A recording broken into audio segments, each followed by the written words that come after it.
returned it. Today, as serendipity would have it, Darryl found it when he inadvertently reached into the wrong pocket for his tube of Orajel. Guys, why don't you just keep the sugar? Joanna and I recently decided to become hypoglycemic. We felt it was time. Well, you know where it is if you start to get dizzy. Excuse me, but I can't help noticing you pay your own gas bill. Of course. Who else would pay it? Johnny Carson pays ours. Johnny Carson, the one that hosts the Tonight Show? He has time to do both things. It only takes a few minutes to write a check. And he does have his Monday nights off. Somehow I'm skeptical. I'll show you the TV guide. No, I mean about Johnny Carson paying their gas bill. I don't think Dick believes us. No, I'm just saying, it seems far-fetched, maybe if you had said Jay Leno. We've got better things to do than stand here and be humored by an ersatz hypoglycemic. Come on, Darryl. I guess there's no point in telling him who pays our cable bill. I bet it's George Maharis. Hi, Michael. How are things at the market? Super. But call me Mikey. Bag boys' names have to end in Y or IE. Some union thing. I see you're bringing your work home with you. Yeah, it's bread. It's one of the few fringe bends of the bag boy biz. You get all the day-old white and wheat you want. And since my crust runneth over, this bread's for you. Oh, thanks, Mikey.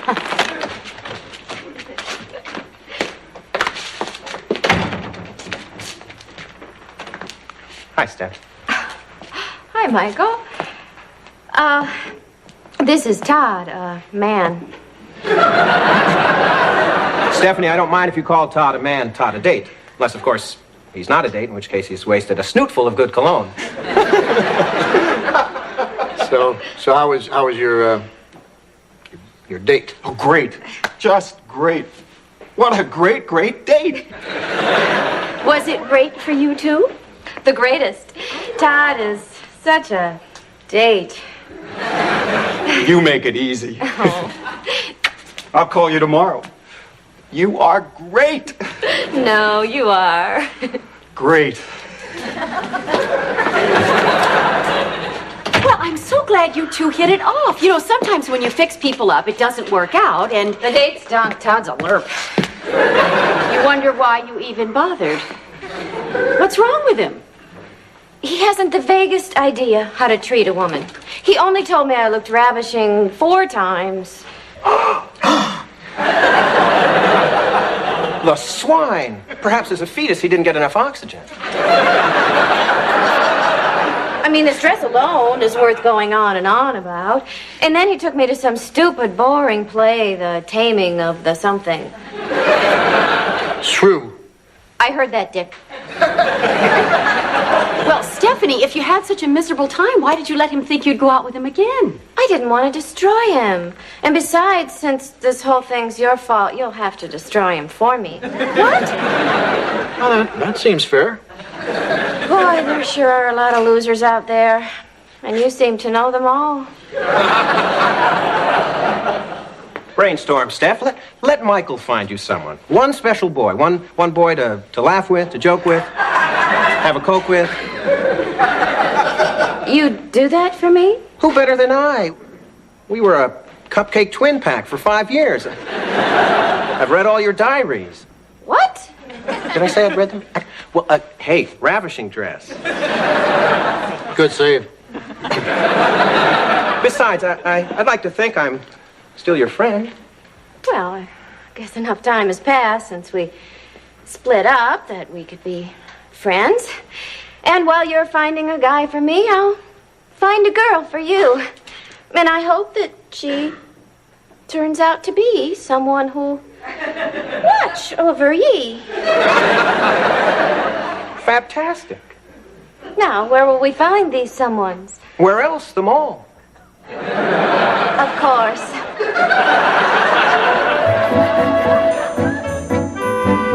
Let's get started. Oh, he's cute. Steph, bad hair, needs gel. You're right. How about her? Tendency towards weight gain. I can tell even without my calipers. What an eye you have. Him? Doesn't know the 60s are over. Maybe I'm not being critical enough. How about that one?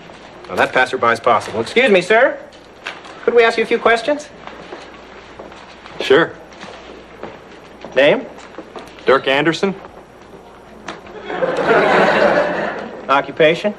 bag boy. Ew. Oh, sorry, Michael. Turkey? Mikey? I didn't recognize you without your day-old birthday cakes. I left him in the car. Talk shop later. Oh, right. Sorry. Is your adjusted gross income from line 30 of last year's tax return above $100,000? What are you, stupid? I've only been bagging for 12 years. Thank you. Please move on. What are these questions for, anyway? Well, we're, testing soft drinks. Shouldn't you give me a soft drink to taste? You don't make enough to taste our soft drinks. Now, please move on. See you at worky, Turkey. Hey, how about her? Has possibilities. Excuse me? Come over here, please. Name? Stacy Willows, Favorite magazine? National Review. I'm not sure what that is, but I'm still taking points off. Have you ever sat through an entire Shakespeare play without falling asleep? How could anyone fall asleep watching Shakespeare? Well, if you have to ask that, please move on. We have got to talk to mall security. They're letting in just about anything these days.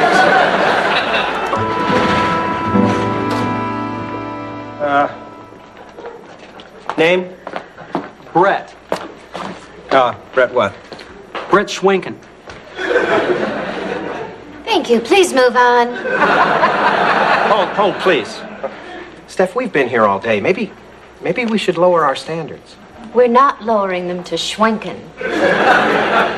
Go, please. Excuse me, but didn't the two of you once give me a fashion citation?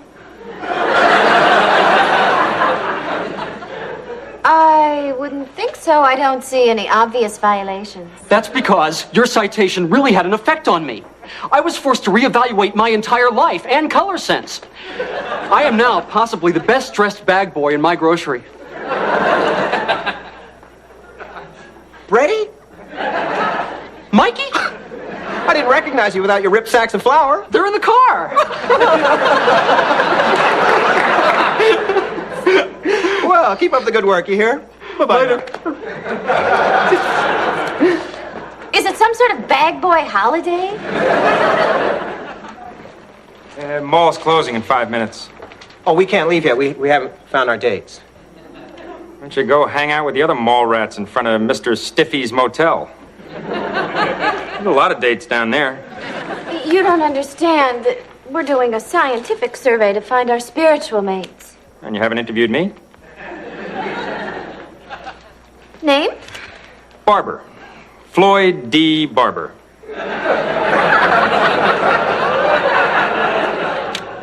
Do you net over $100,000 a year?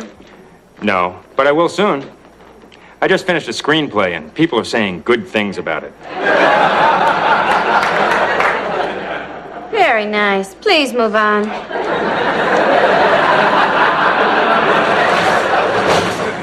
Hey, how about her? She seems to have date survey potential. Sure, for the plain Jane type. We better leave before your eyes go completely. Excuse me, miss. Can we ask you a few questions?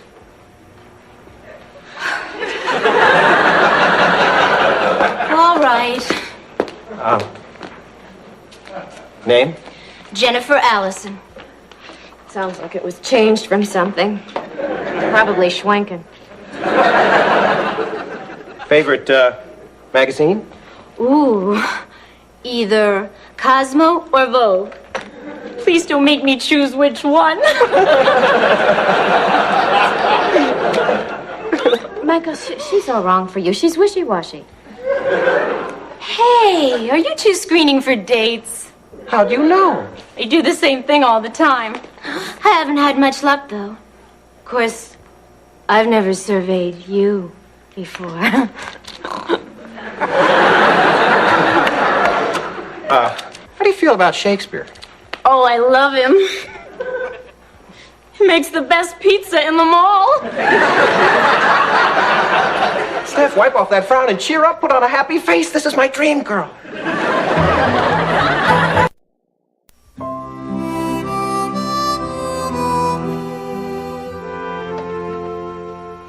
Hi. I'm Larry. This is my brother Daryl, and this is my other brother Daryl. And this, for your inspection, is 5 years' worth of gas bill receipts. Johnny Carson paid this gas bill. He wrote this? No, I did. Well, Larry, that doesn't prove that he pays your gas bill. I see. So you're implying that we'd mess up a perfectly good gas bill just to pull off an elaborate hoax. We're shocked. In fact, Daryl can't even look you in the eye. And it has nothing to do with that sty of his.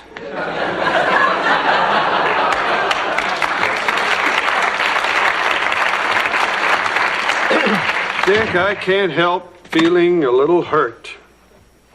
Why is that, George? Well, Johnny Carson pays their gas bill. Who's ever offered to pay mine? George, I pay your gas bill. And that's the best I can do?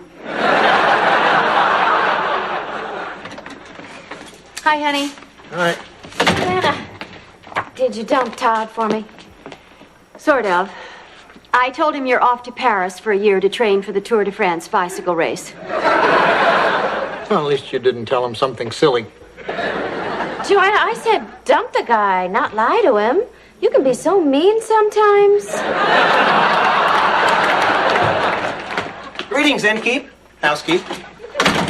Hi, Mikey. Steffi, I just stopped by the mall. Did you buy me something? Did I buy you something? Well, actually, hey, ravishing babushka. Another classic save. Anyway, I was cruising by the sporting goods store to give Jennifer a morning yo-ho. And as luck would have it, she was just starting her break. We spent the entire 10 minutes just talking. What did you find to talk about all that time? Shoes. I mean, I used to sell slingbacks, sandals, and slippers while she sells Reeboks by the seed store.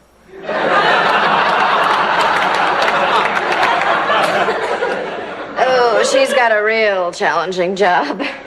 And to think my ex-cupcake brought me to my cupcake in the baking. I mean, thanks to you, we're having a dream day dinner at Danny's Diner at 8-ish. Thanks for the love connection, Steph. You're the best friend a guy ever had.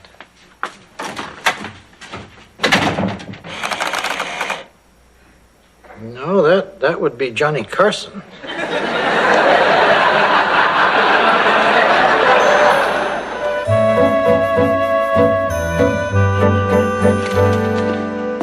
Now, are you ready to order? Actually, I'm still waiting for my gal pal. But I'm sure she'll be here soon. Probably still trying to pick out just the right ball gown to wear to this elegant ristorante. She'll be here, Flo, all right? Yeah.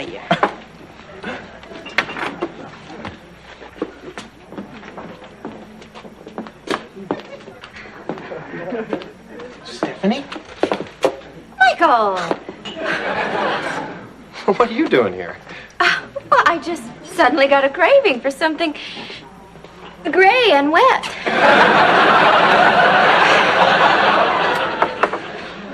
Say, weren't you supposed to meet your dream date here tonight? Yeah, she's a tad tardy. Maybe there's a traffic tie-up. Well, you know these country roads. I hear a cow jackknifed on Harley Memorial Bridge. Milk everywhere. Look, I don't want to cramp your style. I'll just grab this booth over here. Oh, look, as long as I'm sitting here. Okay. About time you showed, hon. Oh, actually, this isn't my date. This is my ex-girlfriend. And she knows about the new one? She practically picked her out for me. The only thing I want to pick out for my ex is a headstone.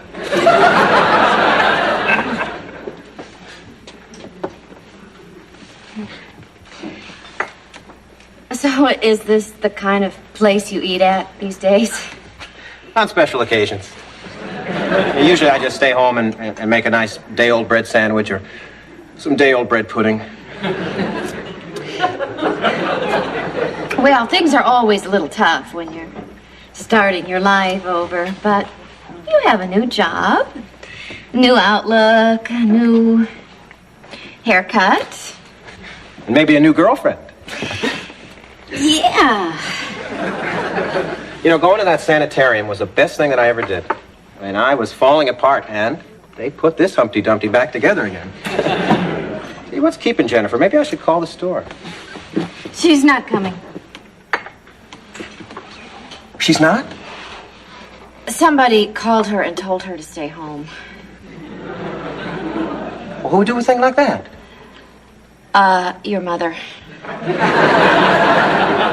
My mother's in Finland getting a chemical peel.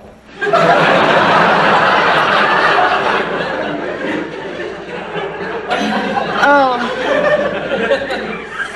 Then I guess it was me. You blew off my babe? I had to, Michael. Jennifer isn't good enough for you. Oh, really? And just who were you to make that decision for me? Your friend. Oh, yeah? Well, as your friend, I say keep your little cute little button nose out of my business. Now you're talking like exes. Of course it's my business. I know you better than anybody else. I used to dress you. Oh, yeah? Well, I found I could dress myself the day I dumped you. Oh, yeah? Well, your shoes don't even match your belt.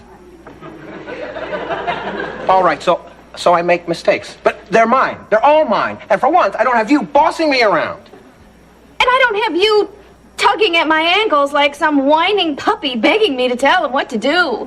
For once in my life, I can think about me. Well, that's all you ever think about is you. You are the most self-centered, egotistical little daddy's girl who ever lived. Oh, yeah? Well, you are the most obnoxious, immature crybaby I ever met in my life. And I hate your haircut. Oh, well, then why are you here? Because I love you, damn it. Oh, yeah? Well, damn it, I love you, too.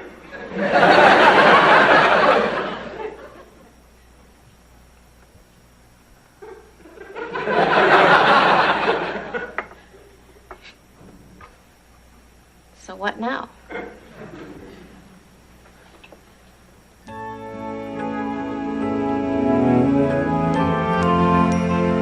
Please, if you could just give me Stephanie's address in Paris. I forget. It's, on Rue de something. Well, that shouldn't be too hard to find. I know how important cycling is to her, but I just feel that she's the one for me, and I know in my gut that she feels the same way. Hi, everybody.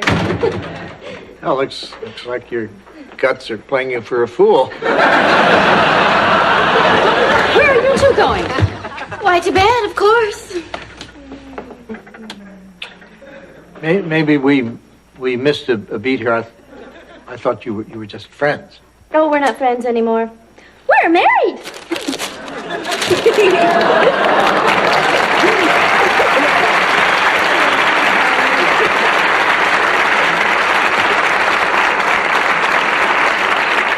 We just eloped. Neato, huh? Good night, Joanna. Goodbye, Todd.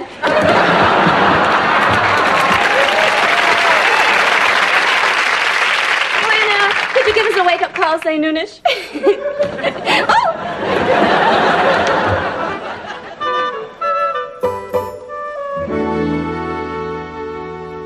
This is the front desk.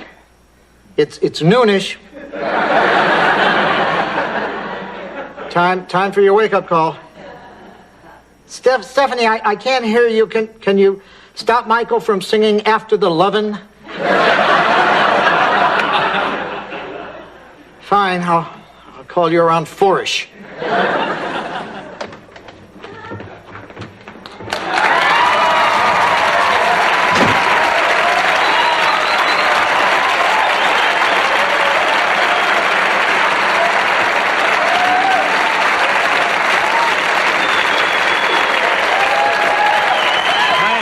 I'm Larry, this is my brother Daryl, and this is my other brother Daryl. And here's Mr. Carson.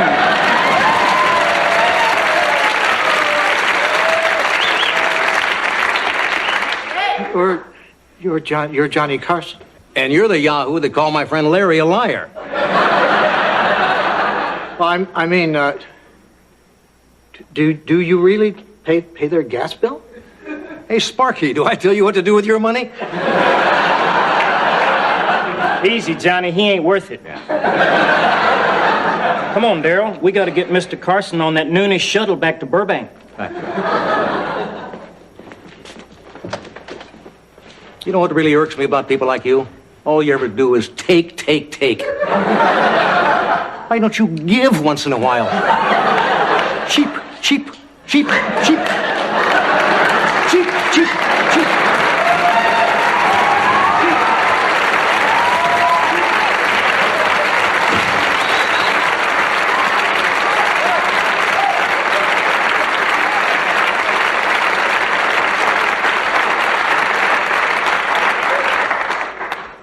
It isn't easy being me. What's the headline, George? Local officials concerned over booming cat population. According to a recent survey, there are, quote, a lot of cats in this town. That many, huh? And they say if the trend continues by the year 2010, there'll be, quote, a lot more cats. Will this madness never end? I don't think so, Dick. You see, when two cats fall in love, the male cat... I know, Joe. Oh, what a morning. First, the wallpaper hanger showed up an hour late for work. You're over an hour late yourself, Stephanie. Then, they just stood around drinking coffee and gabbing about their personal problems. Anyway, the carriage house looks great. You really should see it sometime. We'd love to. When? Joanna, that was just an expression. A pleasantry. It's like when I say, how are you? I don't really expect an answer. By the way, Steph, thanks for that super cocktail party last night. You must have had 200-300 people there. You see, Dick, I wasn't dreaming. There really was a mile-long conga line going up and down our driveway. Half of Vermont rates, and we don't? Well, I didn't think you'd fit into our circle. But George would. Okay. You want to drop by tonight? Well, we hate putting you out like this. Maybe we should bring our own dinner. Oh, you're a dear. But no red meat. Michael's trying to lay off. How about chicken Kiev? There's something quick and easy.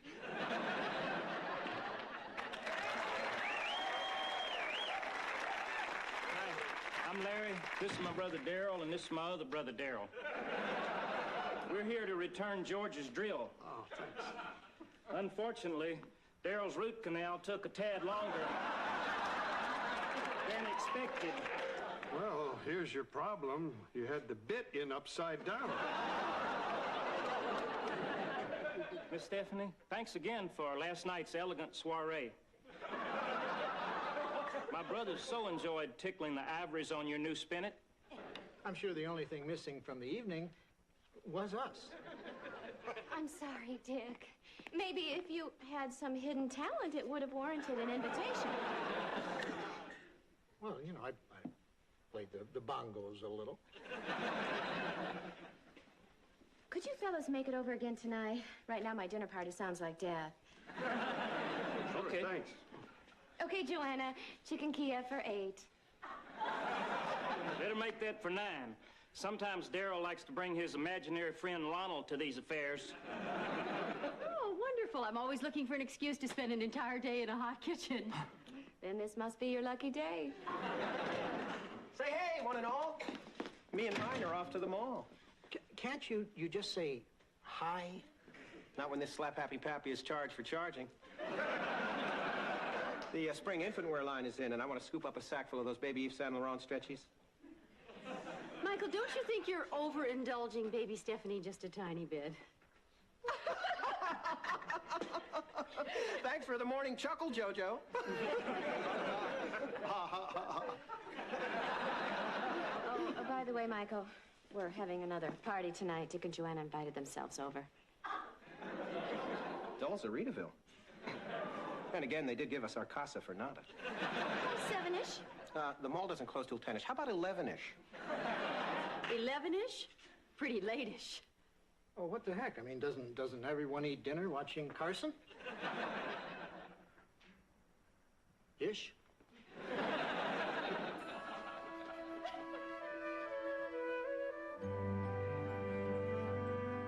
It's nearly midnight. Can't we eat? And insult our host and hostess? Our host hasn't even showed up yet, and our hostess is upstairs soaking in a damn bubble bath. Okay, who wants another hit? Pull it to the top, Bob. How I do savor the 66 Chateau Latour. A bit pricey, but ooh, that nutty bouquet.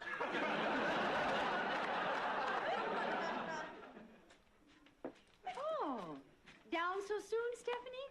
You've only been soaking for an hour. Well, I knew I had guests waiting. Joanna, I know you don't get out much, but is this how we dress for a dinner party? See, Joanna, I told you should have worn a towel on your head. Apparently, that jack-in-the-box has tickled my siblings' collective fancies.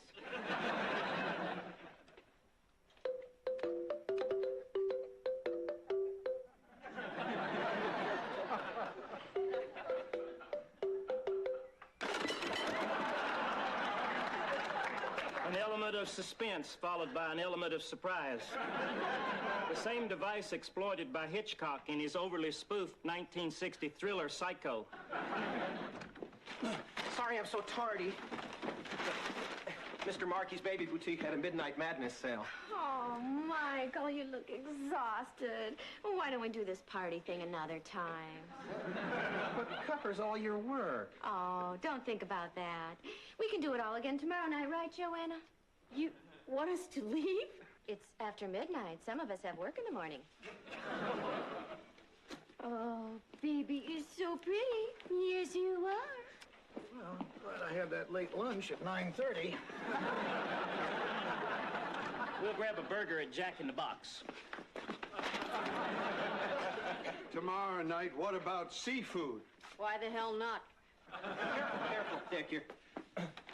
You're about to trip over baby's first cappuccino maker.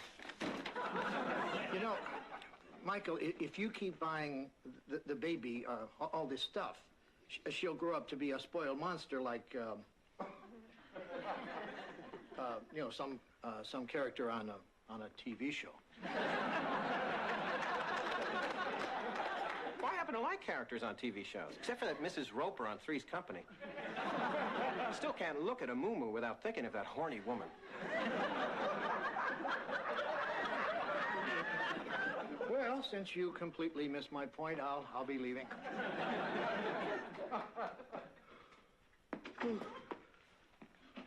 What does Dr. Dick know? Nothing wrong with spoiling your kid. Is there?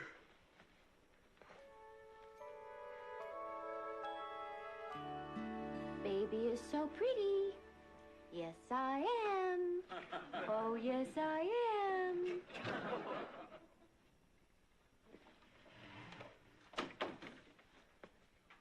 Hi, baby Steph. Hey! You look so pale. Have you been selling your blood again? My last pint. Oh, goody, where's my presents? Here you go, princess. A cashmere sweater, and it's so expensive. It's a good thing you're working 5 jobs and Mommy's cleaning toilets at the all-new 2,000 room George Utley Stratford Inn and Casino. Well, that still didn't cover the cost. I had to sell my spleen to buy you that one. That's okay, Daddy. Everybody has 2 spleens. Oh, everybody has 2 kidneys. Except me.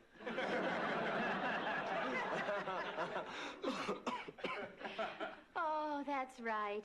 You sold one of yours to buy me that beautiful graduation sweater. By the by, well, where is that swell sweater I sent you from Sweden, sweetie? Well, let's see. It must be around here someplace. I really should start labeling these. Honey, remember how I vowed never to rest till you owned every cashmere sweater in the world? Of course, Daddy. You put it in writing. Well, this last one makes your collection complete and my job is done. Are you happy, sweetie? Oh, Daddy, I'm the happiest girl in the world. Of course, I'd be even happier if I had every shoe in the world. Oh, no. Aren't I Daddy's little girl? Yes, honey, but Daddy's all out of blood. Then make some more. I'm not sure I can without a spleen.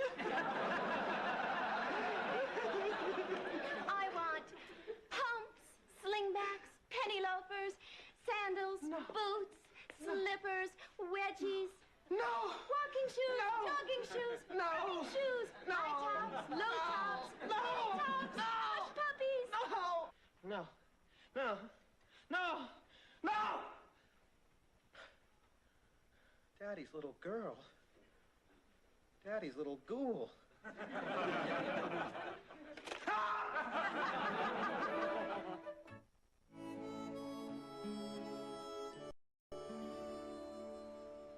Local officials report sharp decline in mouse population. On one hand, there are more cats in this town. On the other, there are fewer mice in this town.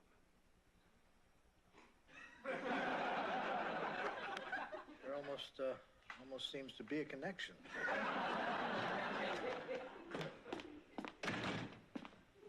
Hi. Just hi? Oh, Dick Doc, you were right. Last night I dreamed a little dream of little Steph, and she grew up to be a pouty, albeit pretty, prima donna. She was like Evita, Leona, Imelda. Joanna. Maybe I don't get this list. Maybe not, George. Grant and I admire a healthy dose of selfishness as much as the next egocentric, but all this clothes horse he did was take. And of course, all that you and Stephanie do is just take. See the difference? Night and day.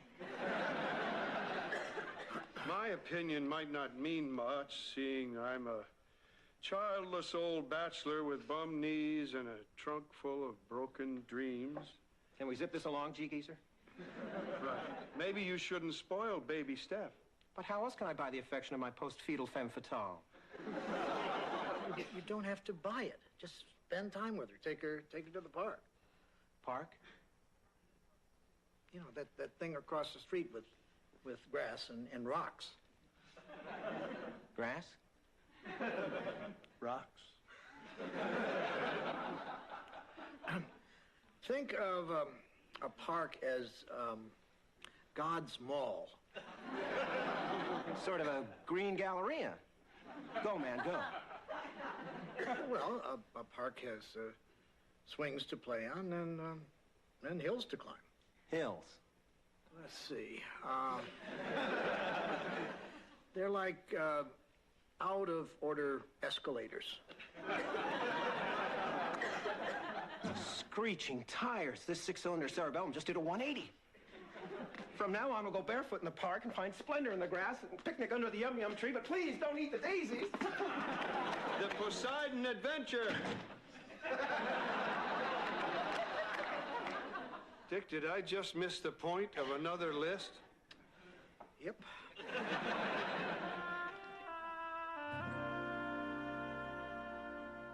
The way I figure it, the rise in the cat population has something to do with the decline of the mouse population. My brothers scoff at your theory. They blame the decline in the mouse population on their wildly successful line of rodent skin coats and mufflers.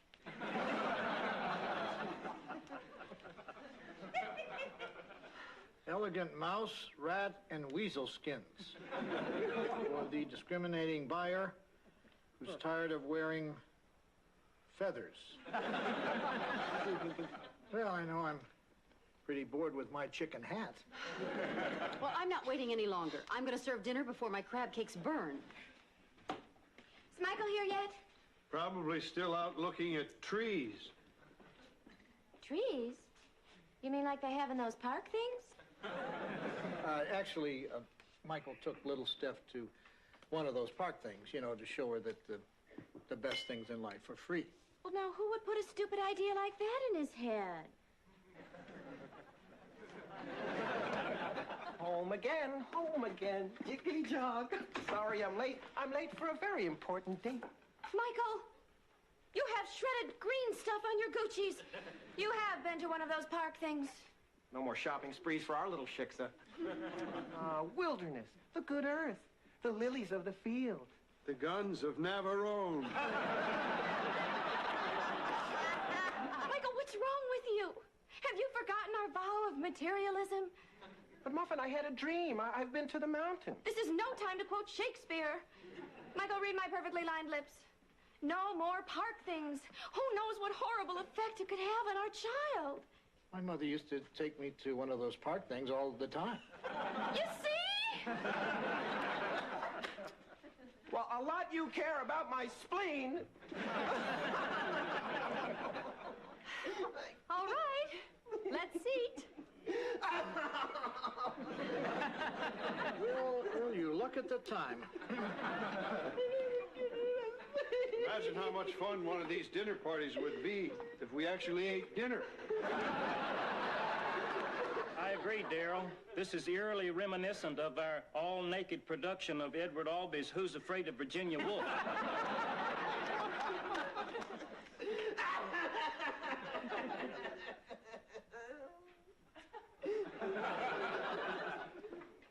Well, somebody's going to enjoy this damn meal. Those crab cakes look delicious. Could my cuppers be correct? Is it wrong to nurture my niblet with nature? More wine? Oh, well, thank you. Yes, I'd love some. Well, maybe just half a glass. I don't want to get tipsy and start talking to myself, do I? No.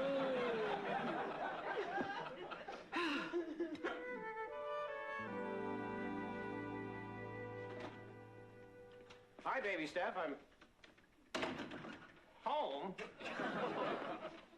What have you done to our carriage house? Why, Papa, I've turned it into a soup kitchen for the unfortunates of this world. Oh, baby Steph, you're getting worse. First it was the Peace Corps, and then Vista, and then Greenpeace. Ah, yes. Remember the harpoon I took in my thigh from that Japanese whaling ship? You're a gift from God, Blondie. No, you are, sir. Why are you doing this to yourself? Oh, Papa, I just want to make the world a better place. Then put on a designer dress and some eyeliner, please. But, Papa, those are material possessions. I know the best things in life are free. Who taught you that claptrap? Why, you did when I was 2 months old and you took me to that park thing. Damn that Dick. I lied. Look, the best things in life cost lots and lots of money. Did you get the dozen cashmere sweaters I sent you from Scotland? My, yes. And I hope they're from naturally shedded goats, not ones that were sheared against their will. Yeah, sure. Here. Look, Here's 2 more. Oh, they're lovely. Oh, wait, you're... No, you... Oh. Oh, very uptown.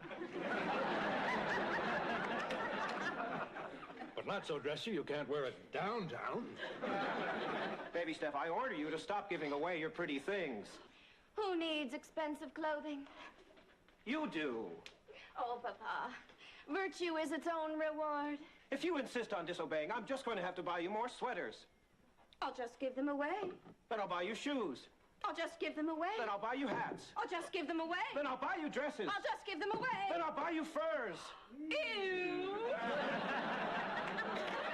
Well, I meant fake furs. I'll just give them away. Oh, Papa, can't you get this through your head? I don't need possessions to make me happy. Suits on, boys! Your sweaters. Your sweaters. These are petite. You men are all medium. You're a large. No. These pastels are wrong for your skin tones. Oh. Please, no! No!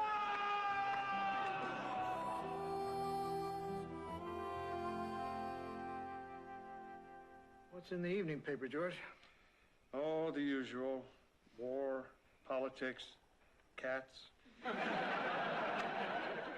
You know, maybe I'll get a cat. According to the paper, they're supposed to be, quote, soft and warm and furry. Well, George, if that's what you want, I'll give you one of Joanna's sweaters. I'll have to think about it. Let's see. One will look good wrapped around my shoulders. The other has a V-neck.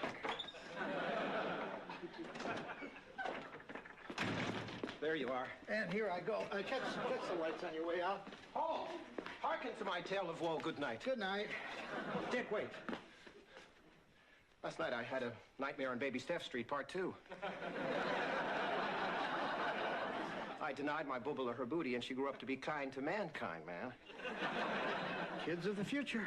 Dick, she wasn't wearing makeup, and she was an idealist. Oh, my God, no. But, Michael, obviously, you're going to have to compromise. You know, don't deprive Stephanie of everything, but at the same time, don't give her too much. And take the chance she won't be gorgeous, Dickens? Forget it, Fenster. I'm spoiling my spawned one silly. Exactly what I do. I just have to convince my spousal Spitfire to take me back. I got it. I'll just plead temporary insanity on the grounds that I listened to you.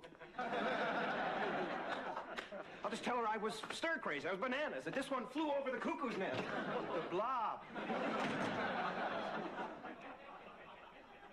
Go to bed, George. Night, Dick. Good night, George. Yo, Joanna. Hi, Kurt. Where's Dick? He's down in the basement with George. They're looking at the furnace. Let me guess where you're going. Give up. I'm taking Leslie to the Dartmouth-Harvard football game. It's the biggest game of the season. Everyone goes. They have picnics in the parking lots, bands play, people make floats. It's great. It's probably the major social event of the entire year. That sounds wonderful. It is. Leslie and I are really looking forward to it. Hey, Leslie, want to go to the game? No, thanks. I have to study. Want to buy a blanket?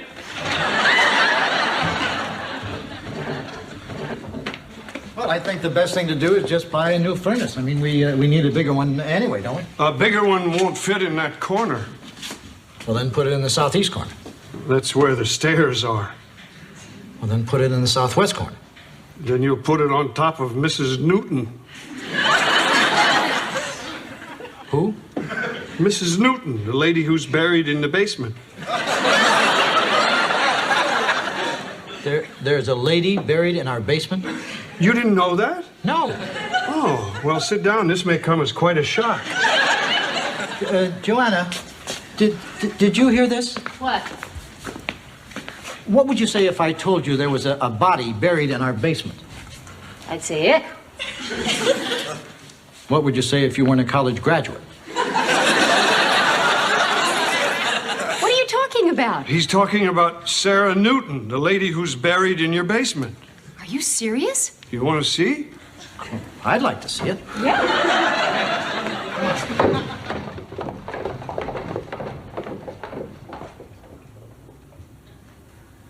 Ick.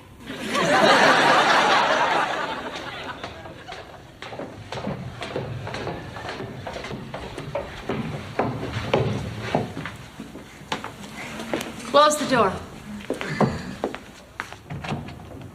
George, how come you never told us about this before? Everyone in town knows the Stratford Inn has a body in the basement. How long has she been down there?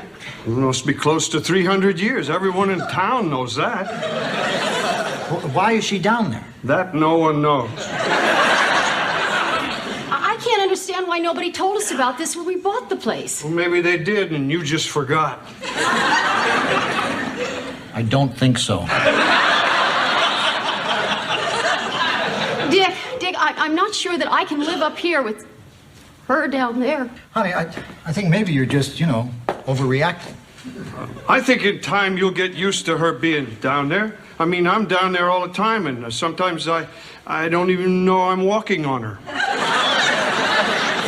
Isn't there somebody we can call about this? Who?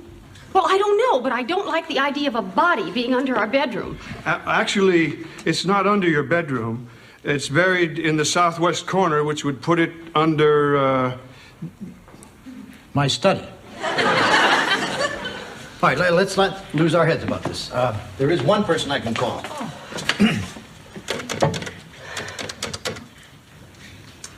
Mom?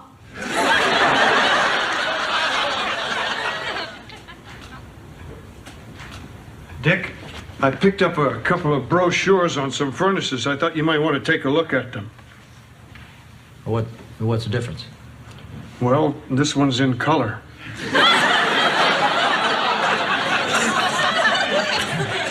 No, I meant in the furnaces. Oh, well, this one here is made in Europe, all foreign parts. If it ever breaks down, it could take weeks, maybe months to fix. And what about this one? That one's perfect. Then why don't we get this? It's $10 more. Let's get it anyway. First class. I like that.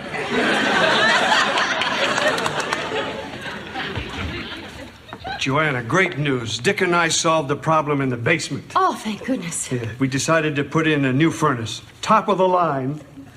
What about Mrs. Newton? Oh, shoot. Just when everything looked like it was going great.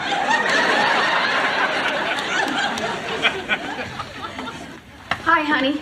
Did you find out anything about Mrs. Newton? Yeah, I talked to the chief medical examiner. And? Well, apparently there's a rule in the county that you can't take anything out of the county that was in the county before the county was a county. How'd you do? Well, I started off at the town hall. Everybody there knew about Mrs. Newton, but nobody knew what to do about moving her. They suggested that I try to find out if she still had any relatives in the area. So I went to the Hall of Records. And they sent me to the Historical Society, who recommended that I try the genealogy section of the library. You did all that in one morning?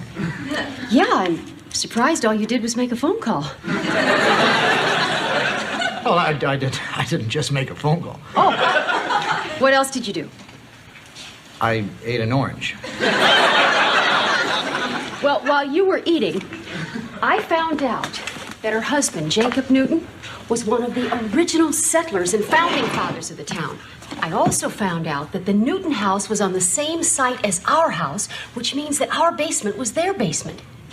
Yeah, but that still doesn't explain why Sarah's buried down there. Yeah, I know. That's the curious thing. The records don't even mention her except to say that her husband is buried in the churchyard, but it doesn't explain why she isn't buried with him. Well, husbands and wives aren't always buried together. I have an aunt who's buried in Pennsylvania, and my uncle is buried on the beach in Normandy. He was killed in the war? No, my aunt found him there with another woman. How long have you been saving that one? 16 years. Now, honey, listen. I was wondering if there was some way that we could get Mr. and Mrs. Newton next to each other. You're not suggesting that we put Mr. Newton in our basement? Come on, Dick. I'm suggesting that we go over to the church where Mr. Newton is buried and talk to the minister about getting Mrs. Newton moved there. Good idea. I'd like to get out of the house anyway and walk off that orange. Come in, please. Sit down. Sit down. It's always a pleasure to welcome new people to our little church. Well, we aren't here to join your church. Oh. But we'd be more than happy to make a donation, wouldn't we, Dick?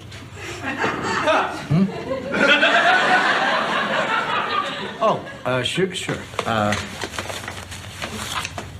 Well, unfortunately, I only have a 20.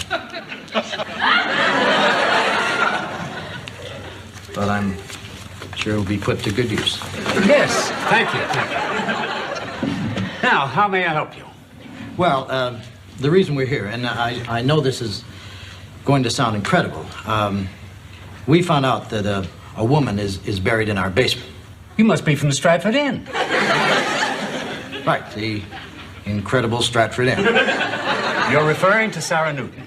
Yes, but what you may not know, Reverend, is that her husband, Jacob Newton, is buried in your churchyard. Really? Yes, Reverend. We were wondering if there was any way of getting Sarah Newton moved over here. I don't understand why she wasn't buried here to begin with. You know, that is curious. Maybe there's something about it in the old church record. Do you know approximately when she died? We know exactly when she died, the 1600s. The late 1600s. Let's see, late 1600s. Here we are. Nesbit, Nettles, Newton. Jacob Newton, born 1656. What does it say? Oh, the usual thing about being pious and God-fearing. Yes, Sarah Newton, born 1660, died 1692. Uh-oh. What's the matter? She was refused church burial. Refused? Does it give a reason? Yes, very good one. She was a witch. Ick.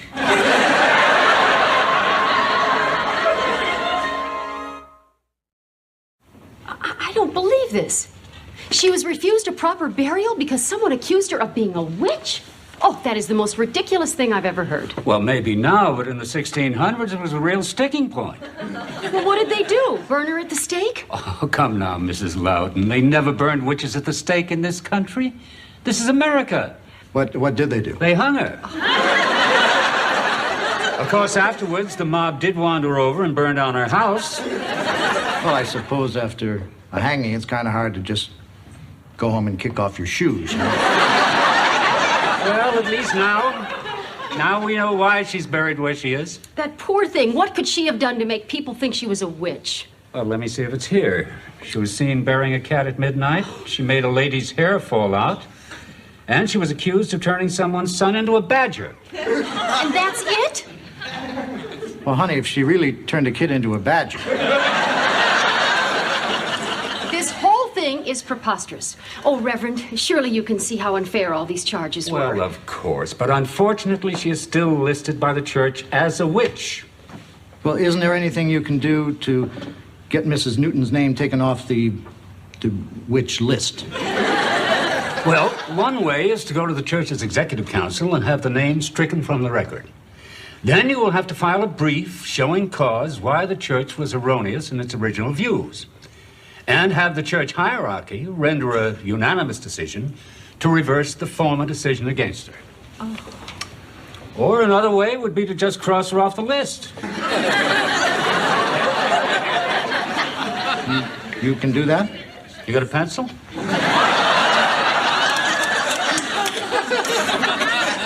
You mean that's it? That's it. And now you'll let Mrs. Newton into your cemetery? We'll be happy to. Oh, this is very kind of you, Reverend. Thank you so much. You're very welcome. Reverend, it's a credit to you that you took a stand in clearing Mrs. Newton's name. Please, these aren't the Dark Ages. This is the 20th century. We consider ourselves enlightened. Good day. Oh, by the way, You aren't going to do this after dark, are you? No, why? It's bad luck to move a witch at night.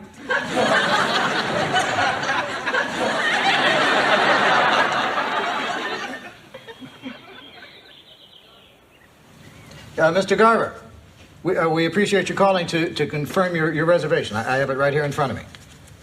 Well, we're looking forward to seeing you this afternoon. Oh, there is one thing I should mention. Yeah, well, there's a possibility we may be having some work done in our basement, but it really shouldn't inconvenience you in any way. It's really nothing. Well, see, there's this body in our basement, and we're having her excavated. Well, there's the Hanover Inn, the Inn at White Falls. I understand completely. Thank you for thinking of us. Well, I ordered your furnace. Oh, good, George. The installation will cost $80. I thought you'd take care of that. I don't have $80.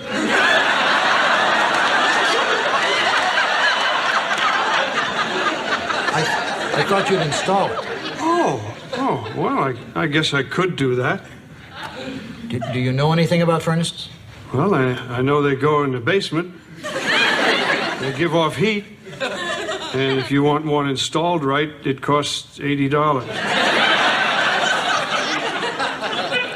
Why don't we spend the $80 and have it done right? I think we'll all sleep better. Hi, guys. Great news, Joanna. Dick and I solved the problem in the basement, and it's only going to cost $80. To move Mrs. Newton? You know, I don't think I'm going to tell you good news anymore.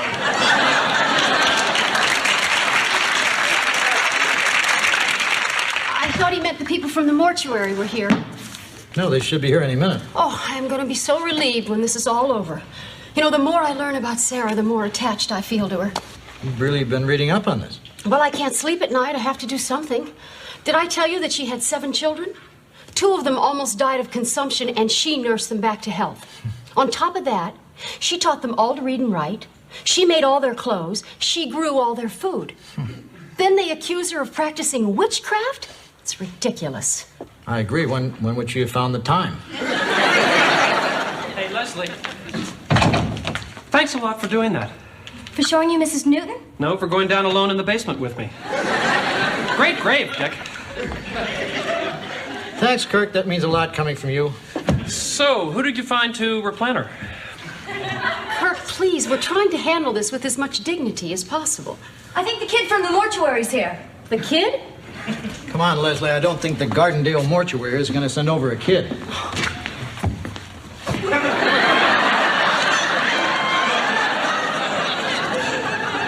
My mistake. I'm from the mortuary. Oh, right. I don't know why. Somehow I thought you'd be a little older. They have a really bright junior achievement program here, Dick. My dad says I have to work from after school if I want wheels. What a bummer. Wait till I get my van. I'm going to Europe. Should be some drive.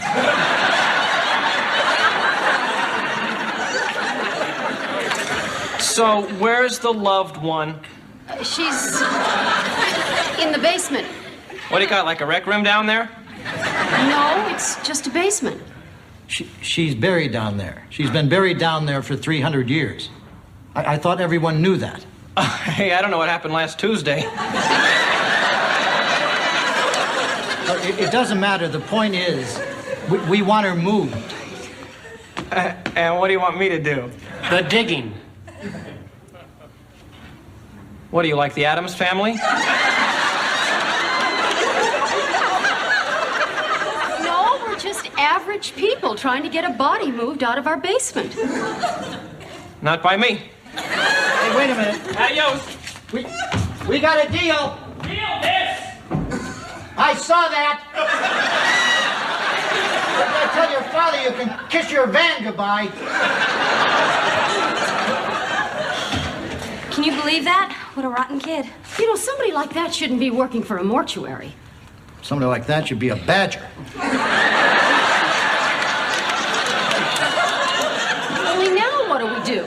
Listen, if you're really up against it, I know some guys who'll do anything for $1. In fact, I think I have their card right here.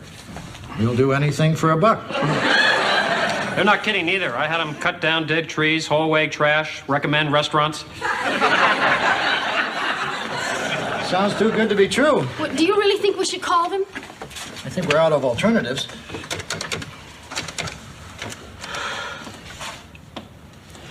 Hello? Is this anything for $1? Yeah, my name is Dick Loudon. I'm the owner of the Stratford Inn. Yeah, there's something we have to have moved. Not until next week. There's no way you could do it sooner. Well, it's a 300-year-old corpse that's buried in our basement. 5 minutes would be fine. No, actually, we thought we'd pay you.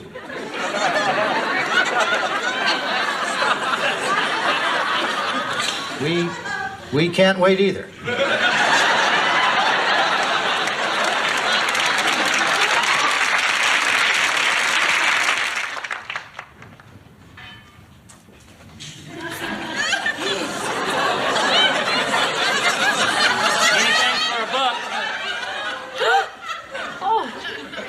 Oh, yes.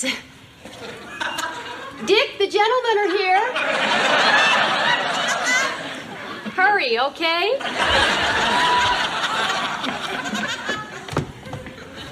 Oh, boy. Hi, I'm Larry. This is my brother Darryl. That's my other brother Darryl.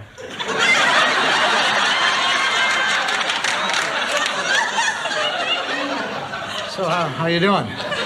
Oh, okay, except I throwed my back out last week crawling under a house. Sounds like a tough job. Wasn't a job, I just like crawling under houses.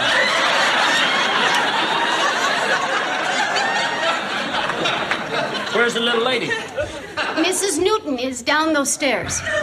Thank you. If you don't mind my asking, how do you go about this sort of thing? Well, we usually just wait till we get down there to see what's the most fun.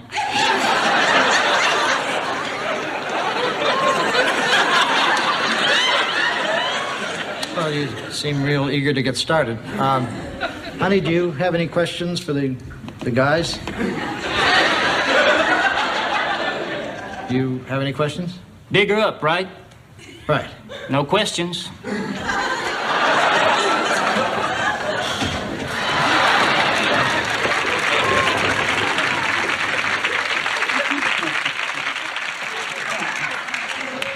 We're doing the right thing, aren't we? Honey, we talked this over. You wanted her next to her husband. You're right. You're right. So if it's right, why do I feel so awful? Honey, a lot of times when you do the right thing, it makes your flesh crawl. No, it's not that. It's just that things have changed since we started this. I mean, now we're talking about a real person. A woman that I have come to know and care about. I mean, Sarah was a wife and a mother, and she suffered a lot of indignity, what with being hung and all, and I think maybe we should reconsider. You mean leave her down there? But I thought you said her place was next to her husband. Well, her husband was a jerk. What are you talking about? Okay, where was he when Sarah was being tried as a witch? Did he speak up for her? Well, maybe he couldn't speak up for her. Why not? Who knows what she turned him into? No, it's not funny, Dick. Well, I thought you said you couldn't sleep at night knowing that she was down there. Well, now I'm not sure I could sleep nights knowing we moved her. I guess I'm starting to feel protective. Nobody else ever looked out for her. You're serious about this? Yes, I am. You understand, don't you, honey? Oh, of course. I don't know how to break the news to Larry, Darryl, and Darryl. Guys? You want to come up here a second?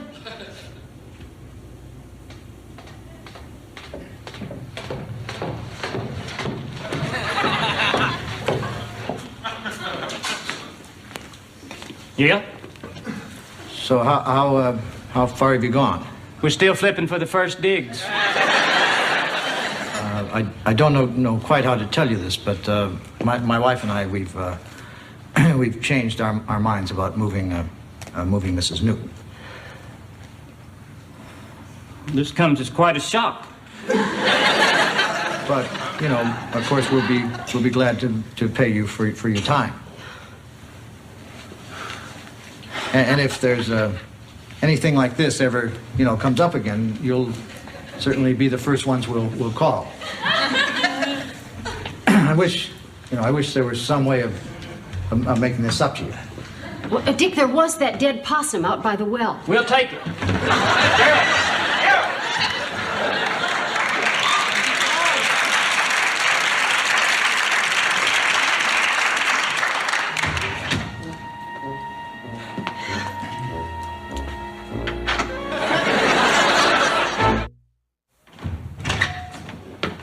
Dick, the men are here to put in the new furnace.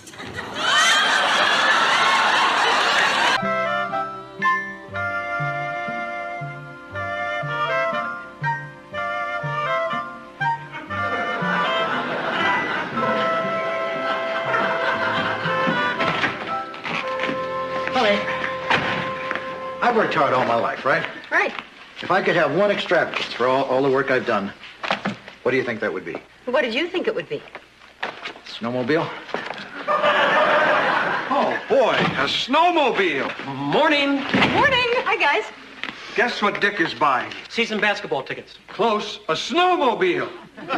What's this about basketball tickets? Oh, feel free to say no if you're not interested, but the Big Green's first basketball game is tomorrow night. The Big Green? That's Dartmouth, Joanna. Oh. Don't feel badly, Kirk didn't know either. Anyway, I'm this giant basketball fan, so I asked Kirk if we could get season tickets, and he said, well, why don't we ask Dick and Joanna if they'd like to go in with us? Well, we appreciate your asking, but Joanna doesn't like basketball. Oh, really? I know it's supposed to be exciting and fast-paced, but for some reason it bores me, and whenever I watch it, I end up getting grumpy and depressed. Have you seen that many games? Oh, yeah, I was a cheerleader.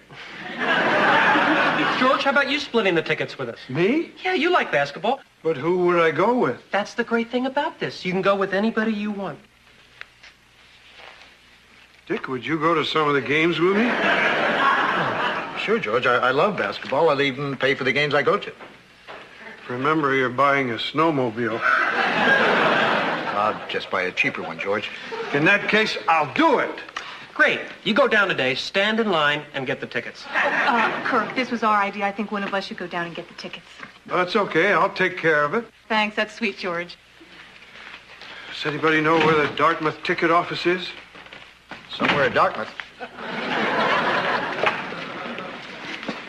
Hi, George. Hi, Stephanie. Do you happen to know where the Dartmouth ticket office is?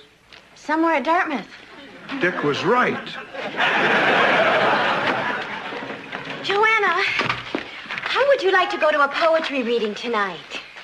I didn't know you were that interested in poetry. I wasn't until a cute guy handed me this flyer. The romantic verse of Byron, Shelley, and Keats, 8 p.m. tonight, Campbell Hall, room 309. Sounds like a great place to meet men, don't you think? Well, I think at a poetry recital there would be more women there than men.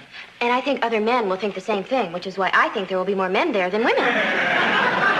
Well, I may be the only one there who's interested in the poetry, but I'd like to go. Wait a minute. I'm confused. If you're only going there to meet men, why do you want Joanna there? Because I don't want it to look like that's why I'm going. I just want it to look like I'm there with my very good friend to be intellectually enriched. Providing my very good friend promises to get lost if some guy hits on me. Maybe you'd like your very good friend to take her own car? Would you? No. Well, we can work that out later. Meanwhile, I better go up and figure out what I'm going to wear. And maybe make some beds while you're at it? You know, on second thought, maybe I should take my own car. If she meets somebody there, she could end up leaving me there. Well, don't worry about it, honey. If she does, I'll pick you up in my snowmobile.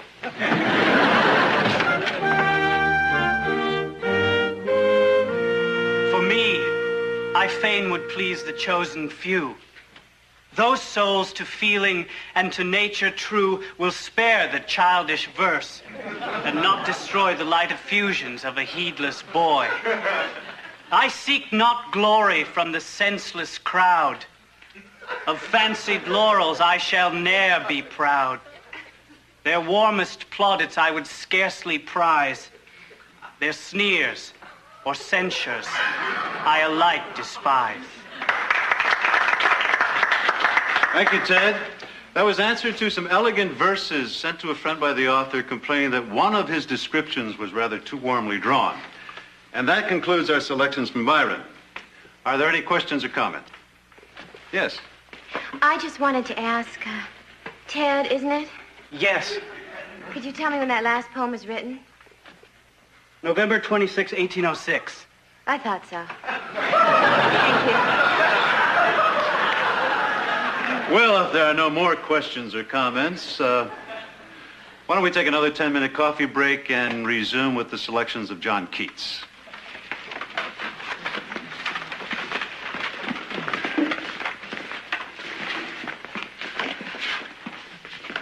Okay, let's go. What about Keats? Joanna, I have sat through 2 poets and 2 intermissions, and not one guy has even stepped on my foot. I want to leave. But Keats is one of my favorites. But it's just more poetry. But you're the one who asked me to come. So I should be the one to say when we go. Well, maybe if you tried listening, you... What? Well, enjoying it? Enjoying it? I can't get enough.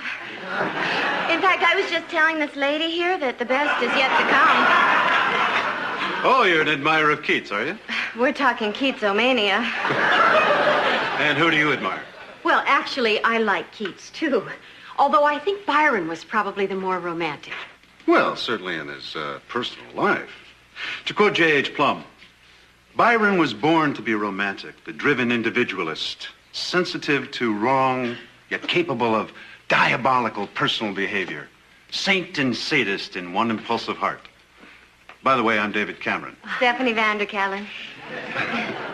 And you are? Joanna Loudon. Oh, that's a beautiful sport coat. I love to see men in tweed. Thank you. Are you a student? I don't think I've seen you around before. No, but that's very flattering. I always think of tweed as a sign of high intelligence. Could I ask how you heard about tonight? Someone handed me a flyer. Well, it's always nice to see new faces at our poetry readings, especially faces as pretty as yours. Oh, well, thank you. Her face is married.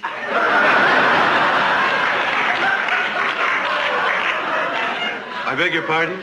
Stephanie. Well, it is. I know, but I'm sure Mr. Cameron didn't mean anything by that. Oh, you're right. It was just an innocent compliment. And the name is David. Can I get either one of you a cup of coffee? I don't think we care for any coffee, thank you. Maybe we should be going. Well, you're not going to leave before Keats. I'm sorry, but I do have to get up fairly early tomorrow morning. She and her husband own a Stratford Inn, and we have to get up and cook breakfast for the guests. Well, maybe you can catch Keats another time, then. Maybe so. Ready? Desperate. It was nice meeting you. We really enjoyed the evening. Ouch! Oh, I'm sorry. Sure, now that we're leaving.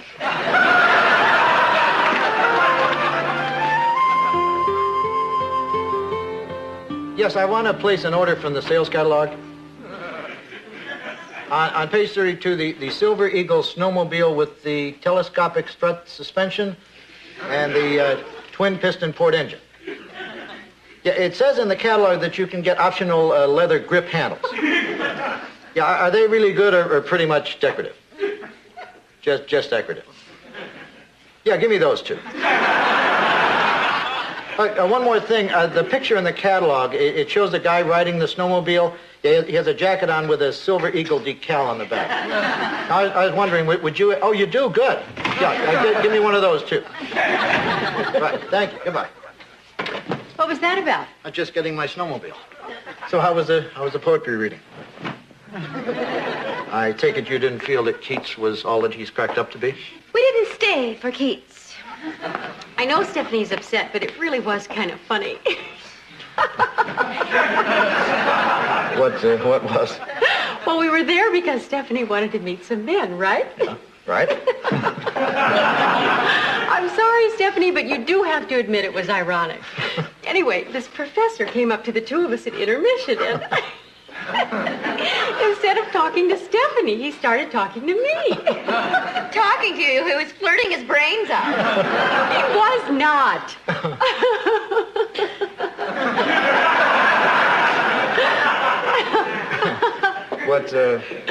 What did he say to you? He just asked me if I was enjoying myself and if I liked Keats. And he said you were pretty.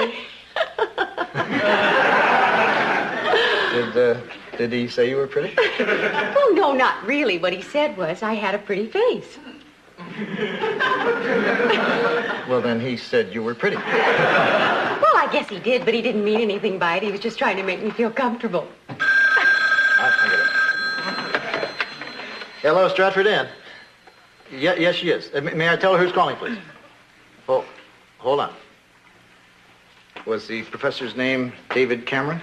Don't tell me that's him. Seems to be obsessed with your comfort. Do you believe this guy? Stephanie, be quiet. Do you believe this guy? Hello, Professor Cameron. David. Yeah, we got home fine, thank you. Yes, I'm sorry we couldn't stay too. Oh, that sounds interesting. Could you hold on for just a second? He says he's going to be discussing Keats in his morning class tomorrow, and since I couldn't stay tonight, if I'd like to, I can sit in. In his class or his lap? Wait a minute. He's calling you at 9:30 tonight to ask you if you want to audit a class tomorrow morning?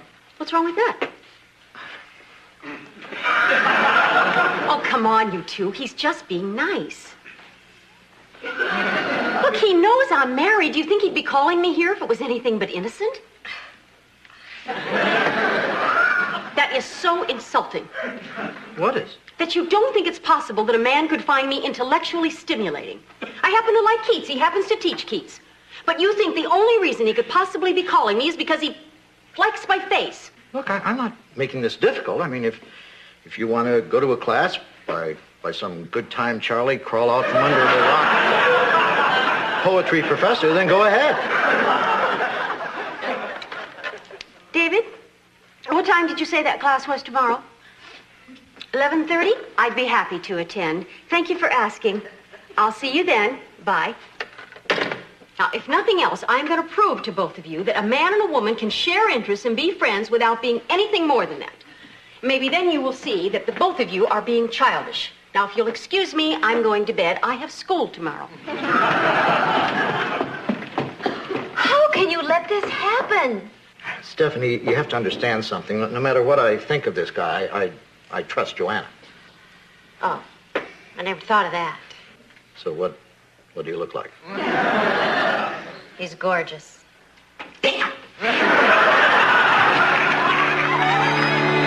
I just think that when you compare the kind of life that Keats led with the kind of life that, say, Byron led, the Keats poetry seems more sincere. But maybe I'm being influenced by what I know about the two men. But if, in fact, knowing the personality of the poet enriches the body of the work, then that's a very valid statement to make. Oops. We're out of time. We'll continue this discussion on Monday. Everyone have a good weekend. Joanna, could you stay after for a second? Sure. Did you enjoy it? I really did. Thank you. Listen, if you've got the time, would you like to have a bite to eat? Oh, gee, I hadn't planned on having lunch. Oh, don't feel pressured. It's up to you. I better not. Thanks anyway. Okay. This is silly. The only reason I said no is because, well, it doesn't matter. Actually, there's no reason why I can't have lunch. Great. I hope you don't mind bread and cheese. We're eating here? I know it's nothing fancy. It's all right, isn't it? Oh, sure, fine. I'm sorry we can't go out, but I have another class in an hour, and the cafeteria is usually jammed this time of day. I know it's like kind of roughing it, but when you're a teacher, you get used to the bare essentials. Red or white? You have wine when you're teaching? I just happened to pick these up on the spur of the moment. You will have some, won't you? Maybe a little white.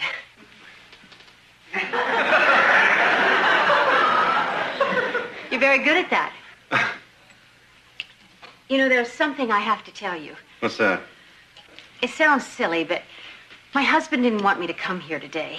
You didn't? No, I feel embarrassed even saying this, but he thinks you're interested in me. You're kidding. No. What'd you tell him? Well, you know, I told him I think we're interested in the same things. Books, poetry. Would you be interested in going to New York for the weekend? What? Or Boston, I don't care. Is this a joke? No. You are sick. You're insulted, right? You bet I am. You know darn well I'm married. What's that got to do with it? It has a lot to do with it.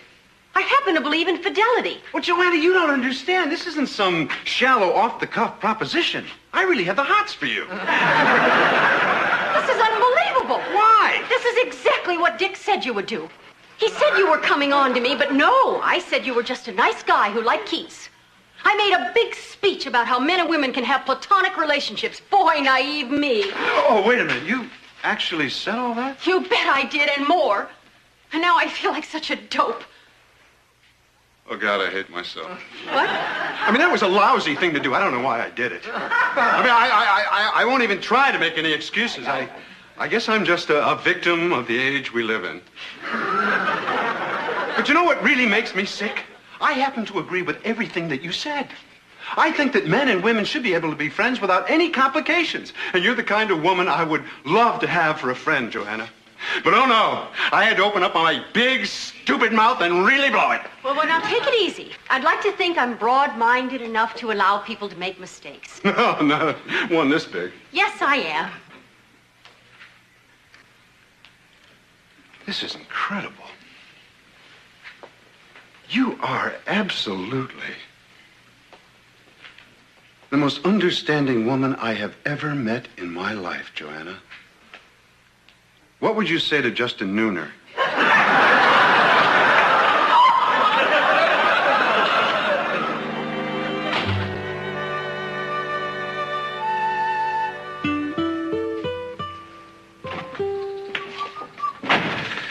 Oh, hi, Stephanie. Is George around? He's in the basement. Huh. George, would you come up here for a minute? Who's that? Dick! So where's everybody?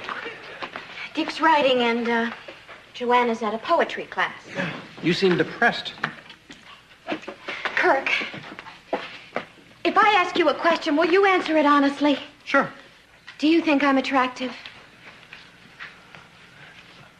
Yeah, why? Well, last night Joanna and I went somewhere. It doesn't matter where. It was a poetry reading. And I went thinking that I might meet a guy. But during one of the breaks, this very handsome, very eligible professor came up, and instead of talking to me, he started talking to Joanna. Not that there's anything wrong with that. I mean, Joanna's very attractive. It's just that ever since it happened, I felt like burning my hair and moving to a convent. Right. I mean, looking good is what I do. It's really all I do. With other people, if you don't like the way they look, they've always got their personality to fall back on, or they dance well. But with me, let's face it, I'm living life without a net. If you don't like the way I look, then you just don't like Stephanie. I don't know.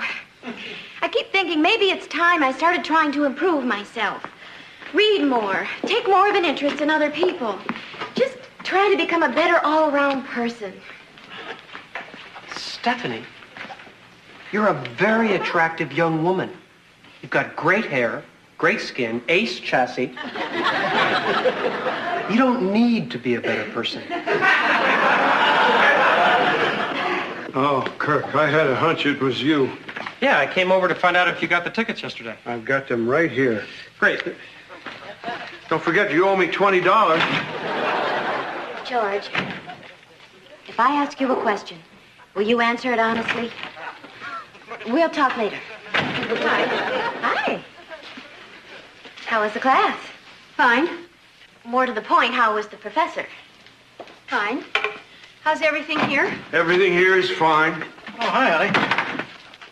Didn't know you were home. I just walked in. So how was the class? Fine. Good. Well, if you'll all excuse me, I think I'll go start supper. It's 1:45. Oh, well, then I'll go start lunch. We already ate.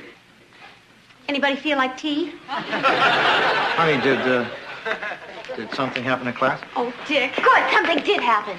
But please don't make me go into it because I just feel naive and stupid. The clown made a pass at you, didn't he? He asked me if I wanted to go to New York with him for the weekend. What building is classroom in? Campbell Hall, room 309, I'll drive. You are not driving. Now, Dick, I don't want you doing something crazy. You could get hurt. I just want to talk to him. But I already took care of it. What are you going to say to him? I don't know. I don't even want to think about it. I just want to walk into his classroom, look at his face, and let my Irish temper take over. Dick, come back in. Dick, wait a minute. Dick, for heaven's sake, Dick! You're not even Irish.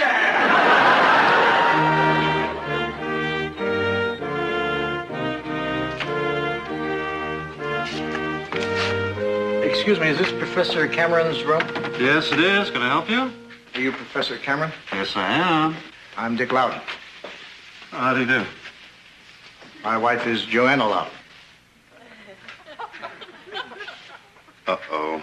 I understand you like New York. Look, Mr. Loudon, You know, a lot of thoughts went through my mind about how to handle this. Some of them were pretty nuts.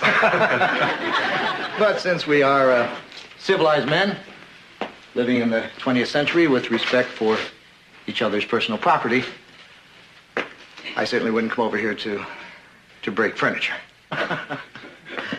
Well, maybe just one.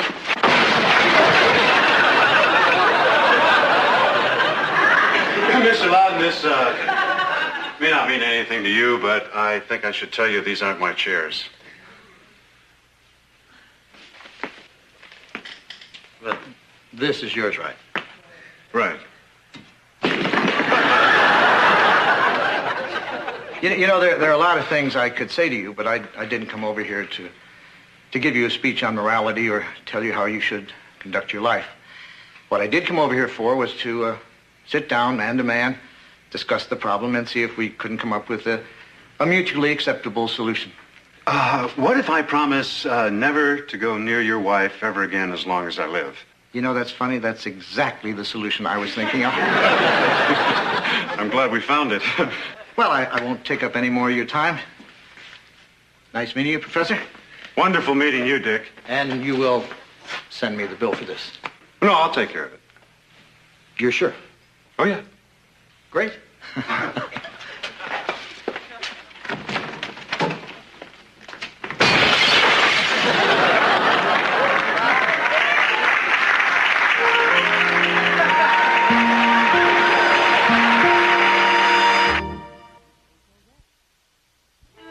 I don't know.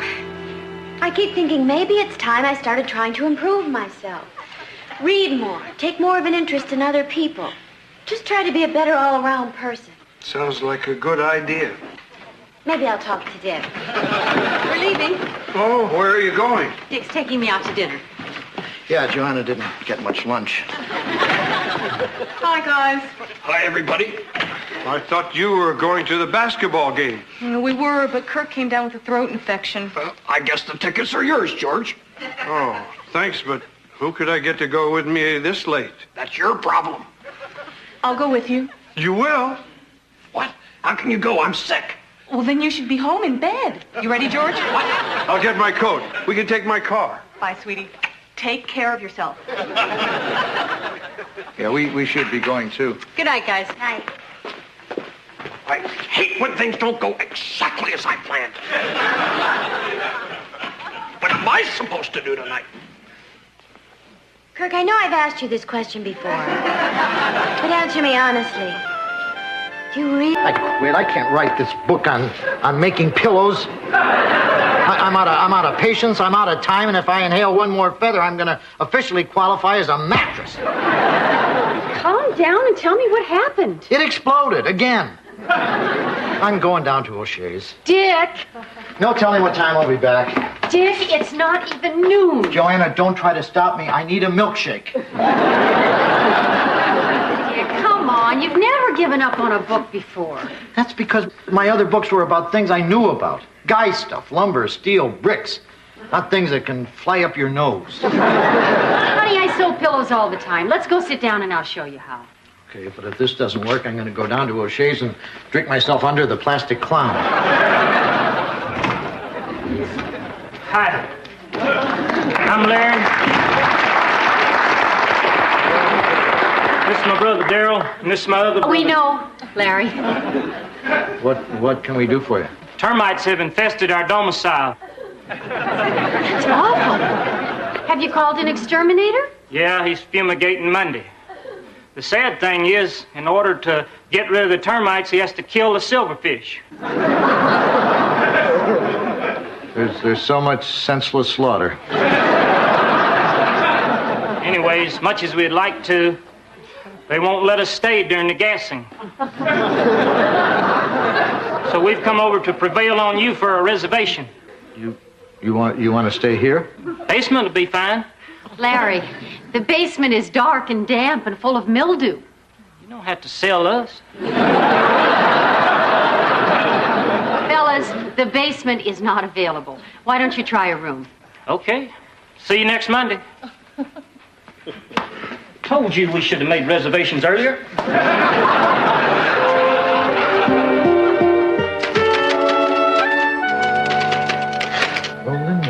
Rolling. Here. I finished the 2 pillows. Oh, thanks, honey, for being such a big help all this week. Wow, you're up to page 68. That's great. Here it comes. You want to do it this time? Oh, could I? Rolling.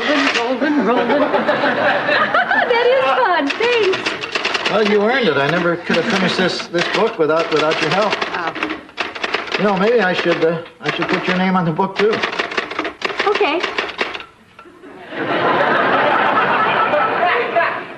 Oh, okay, what? Okay, I accept. I'd love to have my name on the book. Thank you, honey. That is so you. It is? Yes. Unless you didn't mean it. No, of course I meant it. If I didn't mean it, I shouldn't have said it. George, guess what? Dick's going to share writing credit with me on his book. Oh, that's terrific. That's so him. Joanna. Dick, Joanna just told me the good news. And don't worry. The fact that you didn't write this book by yourself doesn't make you any smaller in my eyes. If anything, I think the same of you. Thanks, George. Hi, all. Ty and Randy are back. Did you have a good time skating? Are you kidding? How could we not have a good time looking this cute? And going like this? Guess what? Dick's making me co-author on his book. Oh, is that exciting? Yes. Oh, wait a minute. That is exciting. That means your picture will be in the back cover. I guess so. Will it? Well, if I didn't want your face on the back cover, then I wouldn't have put your name on the front. Why, congrats, Joanna. What a plum for you. Dick, what a touching gesture. Oh, I'll get that. You're burned out, right? No. Well, good, because I wouldn't want this teaming up business to spill over into the show. There's no budget for a co-host. There's no need for a co-host. Or budget. Michael, do you want to go make some cocoa? Yes, he does. Yes, I do. Dick, I know how it feels to be burnt out. There was a time in my life when I thought I'd never open another drain. But to make a long story short, I did. That was the people in room 5. They need more towels, and they said it was very sweet of you to share credit with me on the book. Hi. I'm Larry, party of 3. Yes, we know, Larry. We have a room ready for you. Guys, we don't allow pets. He ain't a pet. He's our travel alarm.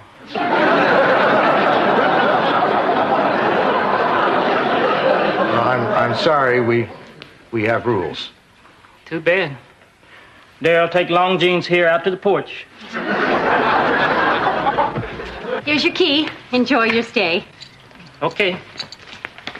Confidentially, we never stayed at an inn before. Exactly how are we supposed to comport ourselves? Just the way you would at home.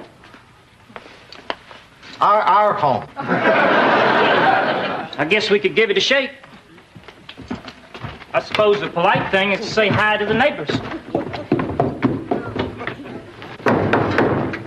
Hi, I'm Larry. This is my brother Daryl. Guys!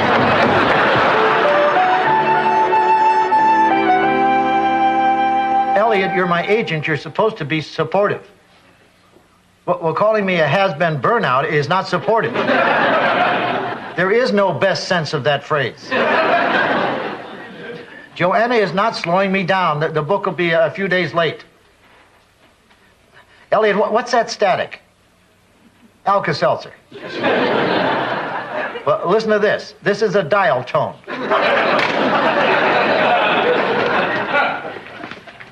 Hi, honey. I read the book. What's the verdict? Oh, it's wonderful. And that chapter on making pillows into interesting shapes is so creative. Well, I worked in some guy stuff. Dick? What? Oh, nothing. It's too silly. I shouldn't even go into it. No, come on. Your name's on it, too. Well, this line here. If you aren't careful with your basting and stuffing, your pillow could turn out to be a real turkey.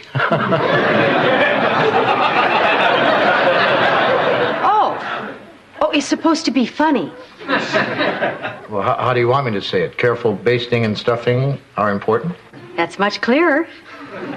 It might even be funnier. Now, this line here on page 13, is that supposed to be a joke, too?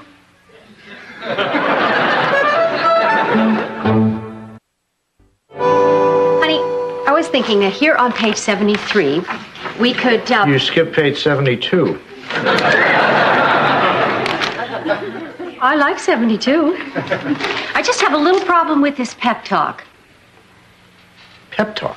Yeah. If you get discouraged, don't take a powder, take a break. That's a phrase that I've used in all my books. It's like an old friend.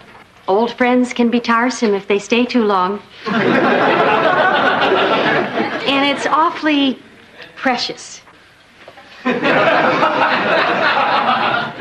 My books are not precious. I don't write precious. There is nothing precious about me. Maybe I should come back later to discuss the dedication.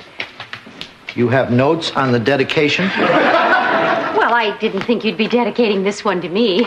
Bingo. I just thought it would be sweet if we dedicated it to my Aunt Lillian. The one who tried to kill me? Dick, she's a lonely old woman. You were stealing her favorite niece, and the lawnmower just got away from her. What am I supposed to say? To Lillian, thanks for veering? Well, you may not get along with her, but I love her. She didn't mow you. And she's not going in the book. That's the dumbest thing you've said tonight. Are you saying my suggestions are dumb? Bingo. Well, then, take my name off the book. No. No? I put your name on the book to be nice. And it's going to stay there whether you like it or not. Well, you can take your pillow book and stuff it. Is that supposed to be a joke?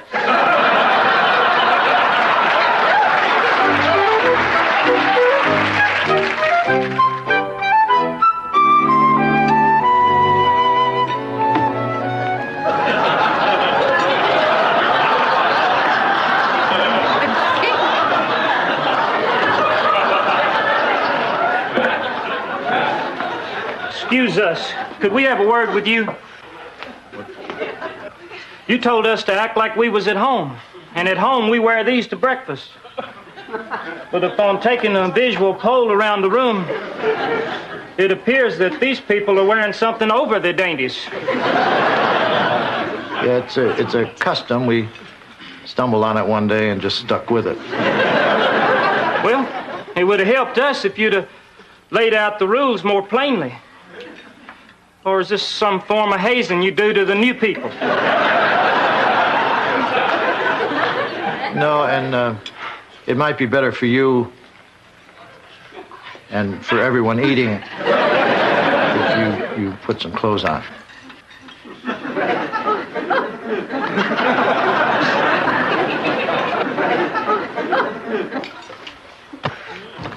And boy, cornflakes again. Like some tiresome old friend. Well, would you rather eat these old friends or wear them? Morning, all. What a day. Oh, boy, cornflakes. Never get enough of those. If you don't mind, dear, could you possibly pass me the sugar? Certainly, dear. But a simple please pass the sugar would have been less wordy, and you would have had your sugar sooner. I could eat in the kitchen if... George, you're a reasonable man. Uh-oh. No, George, we just want your opinion on something. Which of these two sentences do you think is better?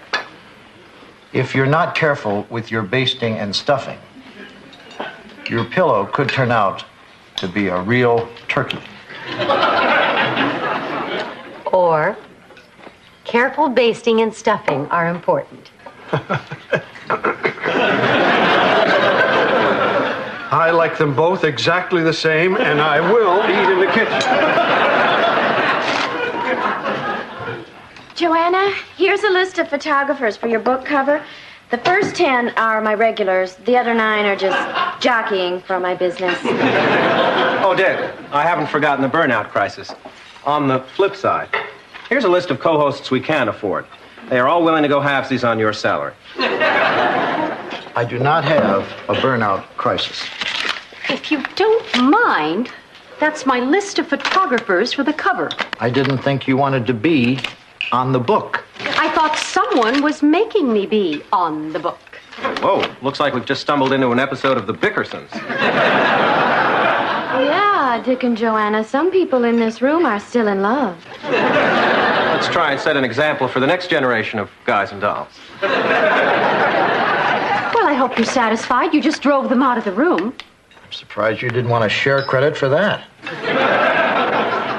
Sometimes I wonder if my Aunt Lillian didn't have the right idea.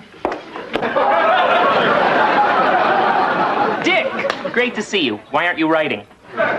Elliot, what are you doing here? The publisher wants Pillow Talk now, so I came up to get it. Well, you didn't have to do this. Dick, you're my client. I'm involved. I care. And this way I can write off my ski weekend. So hand over that little monster. I can't. My collaborator and I are having some artistic differences. Oh, God. Well, now what are we going to do? Elliot, Joanna and I will work it out. She just wants to make a few changes, and I'd rather die first. Dick, you're obviously too emotionally involved. What you need is a disinterested third party to read that book and then make a final decision. Are you volunteering? Yo. Well, that sure would get this over with.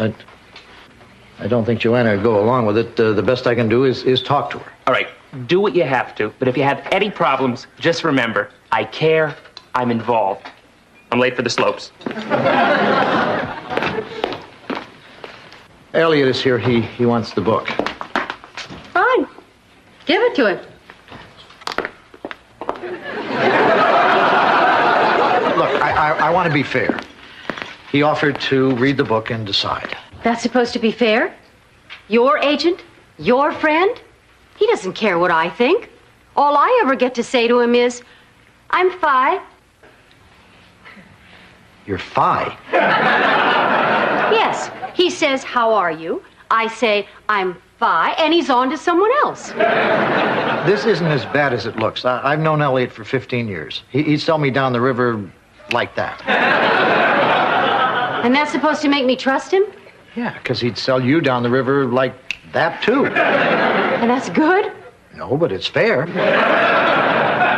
You have a way with gibberish, you know that? Okay, let's show him the manuscript. I'll go upstairs and get my copy. Miss Joanna? Larry, Darryl. You guys going back in? No, sir. We ain't showing our faces in that room again. Them folks have seen us down to our essence. I'm afraid the embarrassment has set Darryl back a couple of years. Well, you shouldn't really take it so hard. Or you shouldn't.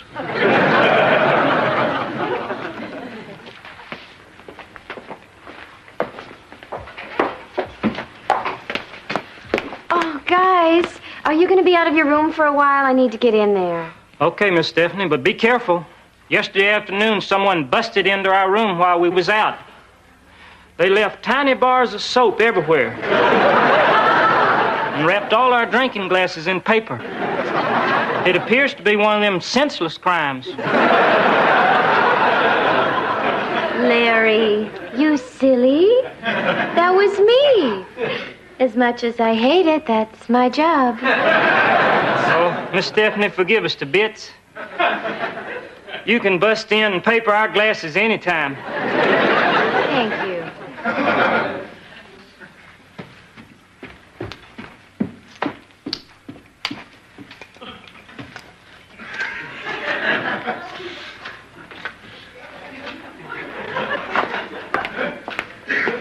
Guys, we prefer you didn't whittle in here. Did you ever consider posting all these rules?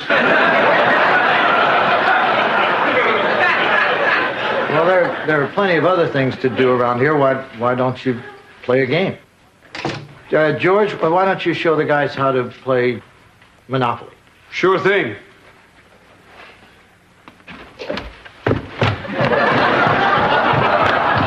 Well, I'm off to the slopes. Nice paint job.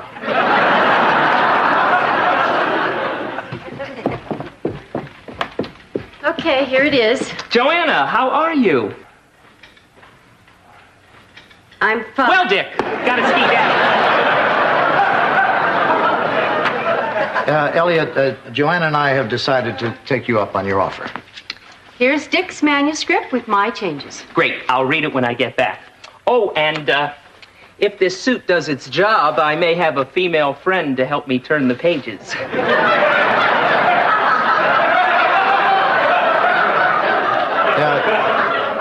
Elliot, read it now. You may be too depressed at the end of the day. Okay, let me see that thing. Well, if the first page is any indication, your version has more flow, Dick. Elliot, read the whole book and be impartial. Impartial. Gotcha. When I say impartial, I mean impartial. Right, Dick. Elliot, where are your damn ears? Listen to me. We want a fair, unbiased reading of the book. Well, if you mean it, Dick, I'm gonna need some Alka-Seltzer. There's some in there. What about water? Rough it.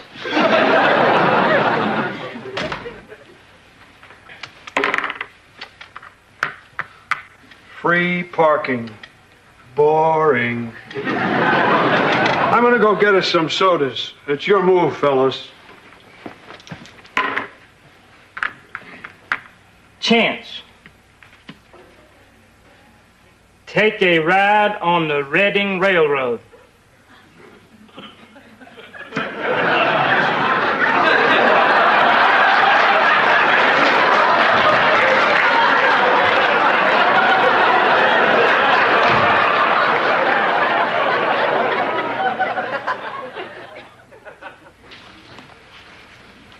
Dick? No matter how this thing turns out, I want you to know that what you did with Elliot was precious. Don't start up with me. No, good precious. You made him be impartial. Well, you raised some points that deserve to be considered fairly. Some. maybe I did get a little carried away, but when you put my name on the book, it made me want to leave my mark on it. You left your mark on every page but 72. Don't start up with me. Okay. I've been thinking, maybe what we should do is dedicate the book to someone we can both agree on. What about my cousin Edith? Oh, that's right, you don't like her either. No, Edith's all right. She smells funny, but at least she's not an assassin. Well, I don't have to read any further. I have real problems here on page 8. Elliot... Come on, let's save this baby. Now, the publisher said he wanted a simple book on pillows. Why are you complicating it with all this creative crud? Pillow handsaws? Pillow power drills? Get real. Ellie, that's the one thing that Joanna and I always agreed on. Yeah. Well, sure, you love it right now, but see how easy it lifts out? So much for creativity.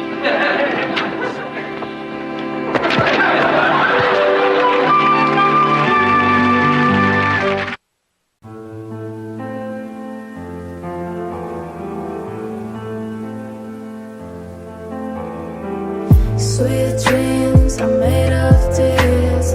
Who am I to disagree? I travel the world and the 7 seas. Everybody's looking for something. Some of them want to use you. Some of them want to get used by you. Some of them want to abuse you. Some of them want to be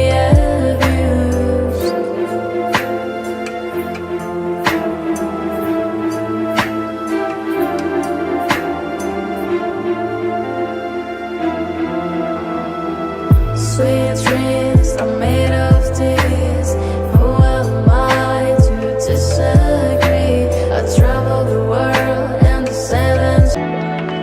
Joanna, I just got off the phone, and guess who sold one of his books to a major video company to be the first in their series of how-to cassettes starring what local television personality who also just happens to be the author of that book?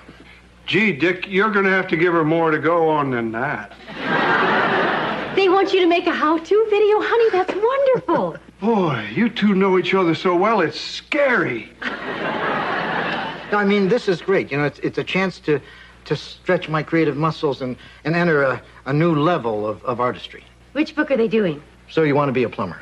Yeah, they're gonna shoot a test scene next week at the WPIV. They're coming to Vermont to shoot? Yeah, well, they feel, you know, if I'm in a situation where I feel comfortable and with people I know, that it'll be artistically cheaper. Hi, I'm Larry. This is my brother Darrell, and this is my other brother Darrell. We would like to announce a grand opening. Of what? Of our new escort service. We almost called it Anything for a Buck escort service. But Darrell thought we ought to try something more romantic. The Acme escort service. How'd you guys come up with this idea? Well, we was wondering how to raise the money to buy into a timeshare condo near Epcot when Darrell realized what a valuable commodity we are in ourselves. Yeah, you're right up there with pork bellies. Thank you. Darrell, tack one of them little eye catchers right there. No. You see, Larry, we have this pile of brochures, and when single women are looking for something to do, oddly enough, the first place they tend to look is right here. Near the bottom? Go figure women. Well, we better get back before them calls from affection-starved females start flooding in.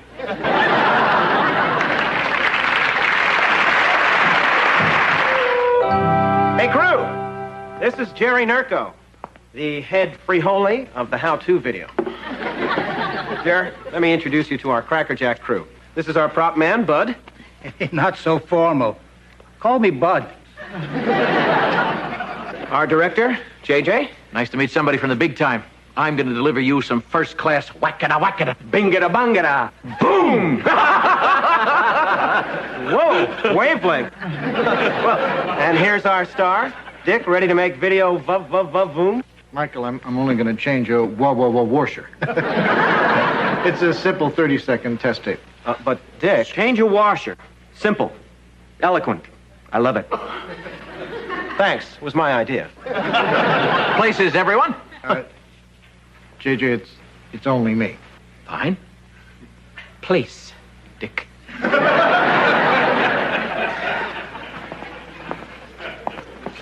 Action. Hi, and welcome to Dick Loudon's So You Want to Be a Plumber.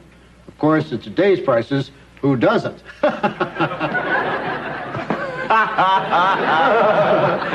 All you need to be your own plumber is a little knowledge and the right tools. Where are my tools?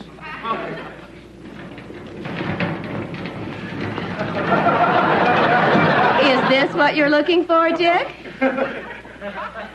What are you doing here? I'm your beautiful assistant. This isn't a magic act. I don't need a beautiful assistant. But, Dick, you know, this may be going a bit too far. My sentiments exactly. Bad idea, Steph. Michael! Listen, puppy knees. I think it's time for one of those compromises we've talked about. Okay. How about you get your way now and I get my way about everything else for the next 6 months? Sounds fair. And take Liberace's toolbox with you. Fine, Dick. While we're at it, why don't we get rid of some other annoying innovations, like color and sound? Ready? Action. Hi, and welcome to Dick Loudon's So You Want to Be a Plumber. And of course, at today's prices, who doesn't? What's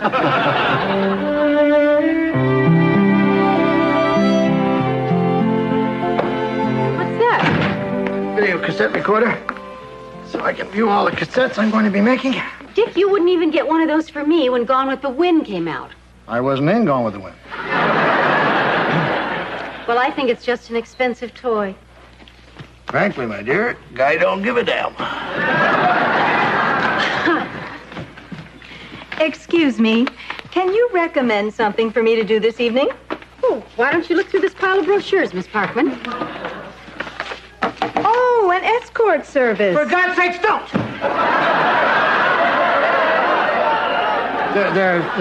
There must be something else in here. I don't understand what's wrong with these people. That could take an evening in itself. Miss Parkman, why don't you go to the Spinnaker? They have wonderful seafood. Well, I do love seafood, but I'm the kind of person who likes to try new things. Then rent a duck suit. Just don't do this. Rent a duck suit? Well, there's no point in buying one.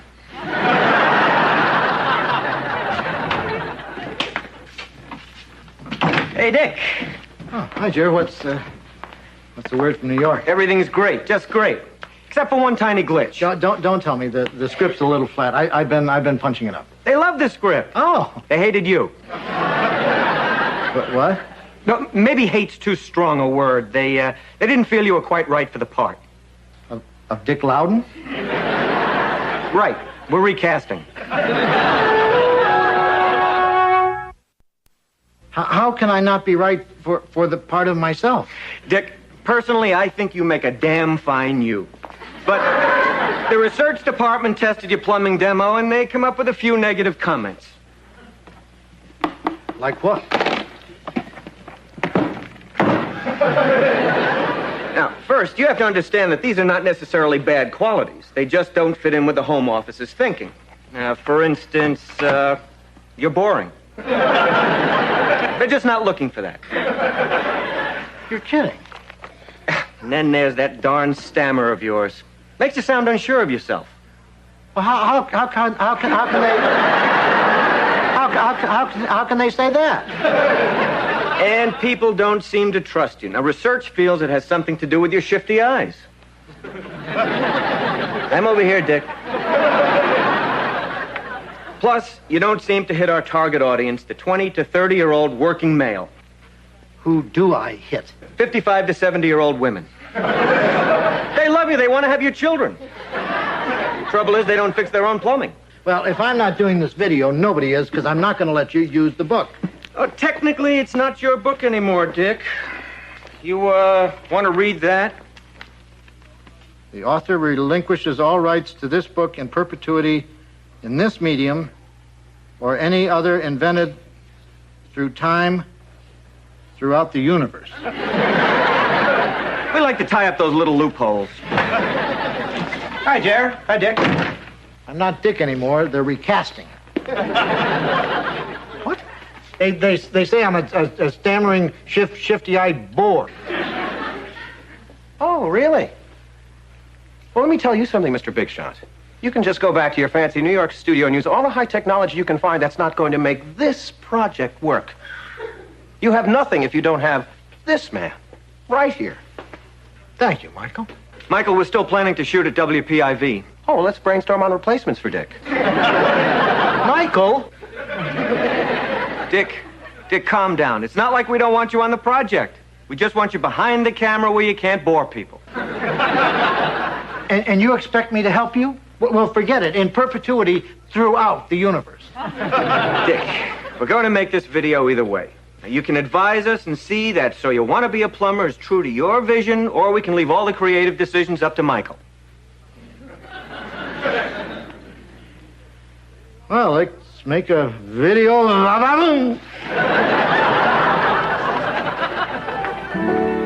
But how can they fire you just because some stupid research says you have shifty eyes? Yeah. Ooh, they do keep moving, don't they? But they're not shifty. Joanna, can I knock off now? That table over there ordered heavy cream, and I'm bushed. Stephanie, Miss Parkman hasn't come down yet. You're still going to have to serve her. No, I won't. She never came back last night. Are you sure? Well, her bed's still made and her bathroom's unused. That's what I call a guest. Dick, Joanna, morning. Let me introduce you to the man who's going to host your video and make it a #1 seller. Ed McKendrick, Dick and Joanna Loudon, George Utley. Hello. Why don't you grab a seat? I've got to call the New York office, check the messages.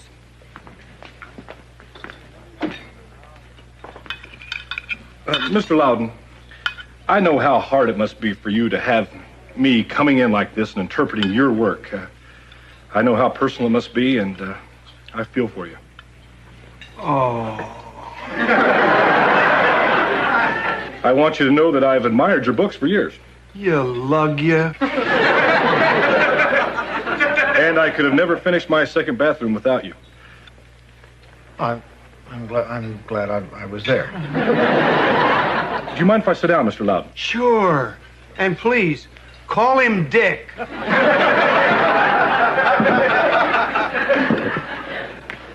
All I want to do is take your enthusiasm, your excitement, your essence, and make it come across on the screen.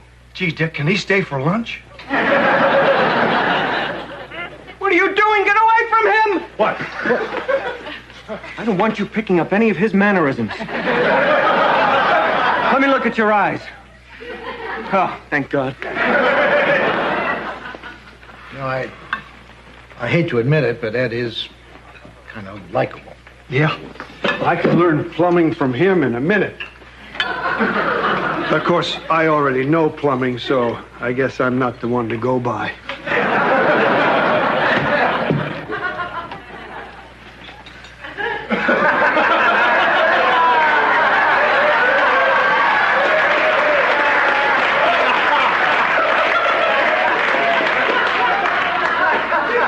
Oh, no.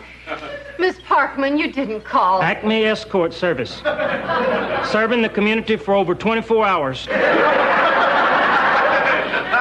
Are you all right? I'm fine. Of course she is. We haven't lost one yet. Miss Parkman, we thought you were going to have dinner at the Spinnaker. We begged you. She didn't need to. Our fee includes a meal. I've never trapped my own hors d'oeuvres before. Well, where have you been all this time? She said she wanted to see some nightlife, so naturally we took her right to the Bat Cave. The Bat Cave? They're real friendly. If you stand perfectly still, they'll come and land right in your hair. He's right. After that, we pretended we was lost in the woods. You were pretending? Well, Daryl sensed you didn't want the evening to end. Does he know women or what? How much do I owe you for... How much do I owe you? Well, we'll keep a running tab. So what time will you be needing our services tonight? Ah, thank you. That's very sweet, but I'm planning to spend today and tonight washing my hair. Oh. Well, I hate to imprison a noble sentiment in mere words, but bye.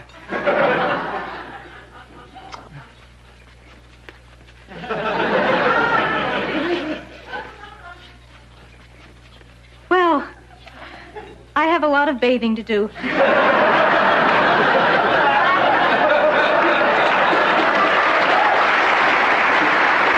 Dick. What's this, guys? No spangled toolbox, no magician's assistant?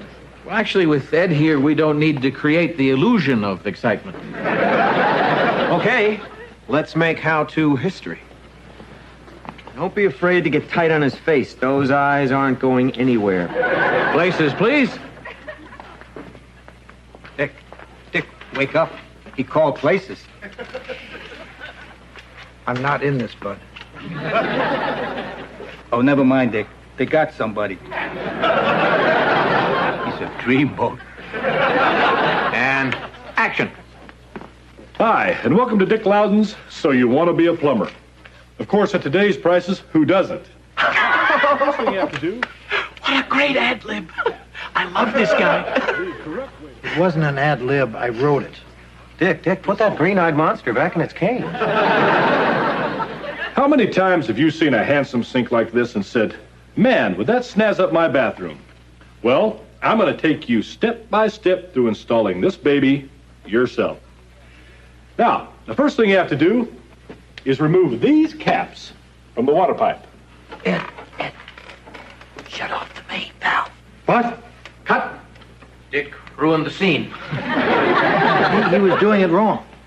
Before you take off the caps, you have to shut off the water at the main valve. Oh, yeah, this thing, right? I thought you knew everything about plumbing. Well, I do. Sink, pipes, this thing, main valve. You don't know anything about it, do you? Give me a break. It's the best part I've been offered in 2 years. Jer, this isn't going to work. He doesn't know the first thing about plumbing. Is this true? No way, Jerry. He admitted it. He lied to get the part. I did not. Who are you going to believe, him or me? Sorry, Ed. We won't let him bother you anymore. All right, let's take it from the first thing you have to do. Right. Now, the first thing you have to do is shut off the main valve, then remove these caps. See? He knows what he's doing. Now, to these pipes, we're going to connect these fittings. Cut. Gee, that's funny. Usually it's my voice saying cut. Something we can do for you, Dick? Ed, you forgot to put in the washer. I thought we put in a sink. This is ridiculous. He didn't put a washer in the fitting. Dick, there's such a thing as being too conscientious. Are we ready? Action. Now, to these pipes, we'll connect these fittings. I should point out that this procedure applies to sinks and to washers. The correct way to fasten this is with a crescent wrench. If you don't have one, ask for it at the hardware store. And if they're out of it, try the bakery. Well, there's nothing left to do but open the main valve and turn on your new sink. Hey, it works. Well, Dick, the sky isn't exactly falling. So, do you feel like a plumber? I know I do.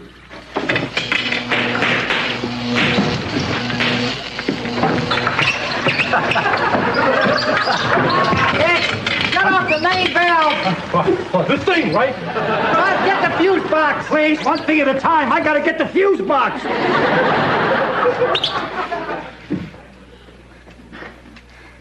So, we're gonna do another take? Not with you, Ed. You don't know the first thing about plumbing. I know a little bit about it.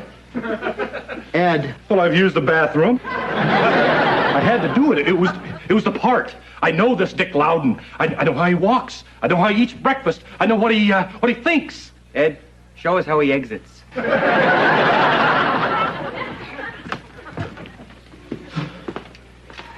Well, what are we going to do? I've got to deliver a videotape on Tuesday, and we lost our star. Well, we've got to find somebody. But who?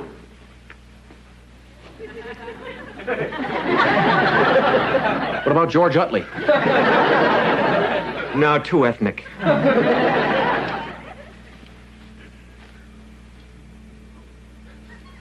Oh, what the hell? Dick, sweetheart. You don't want to shoot me in this. I have those shifty eyes. Not shifty. Bouncy. What about my stammer? Builds suspense. People don't know which way the sentence is going to go. But only old ladies like me. Dick, research shows that 90% of all research is wrong. I don't know. Come on, Dick, don't make us beg. Actually, what I'd really like you to do is sing. Sing? No. Sing and dance.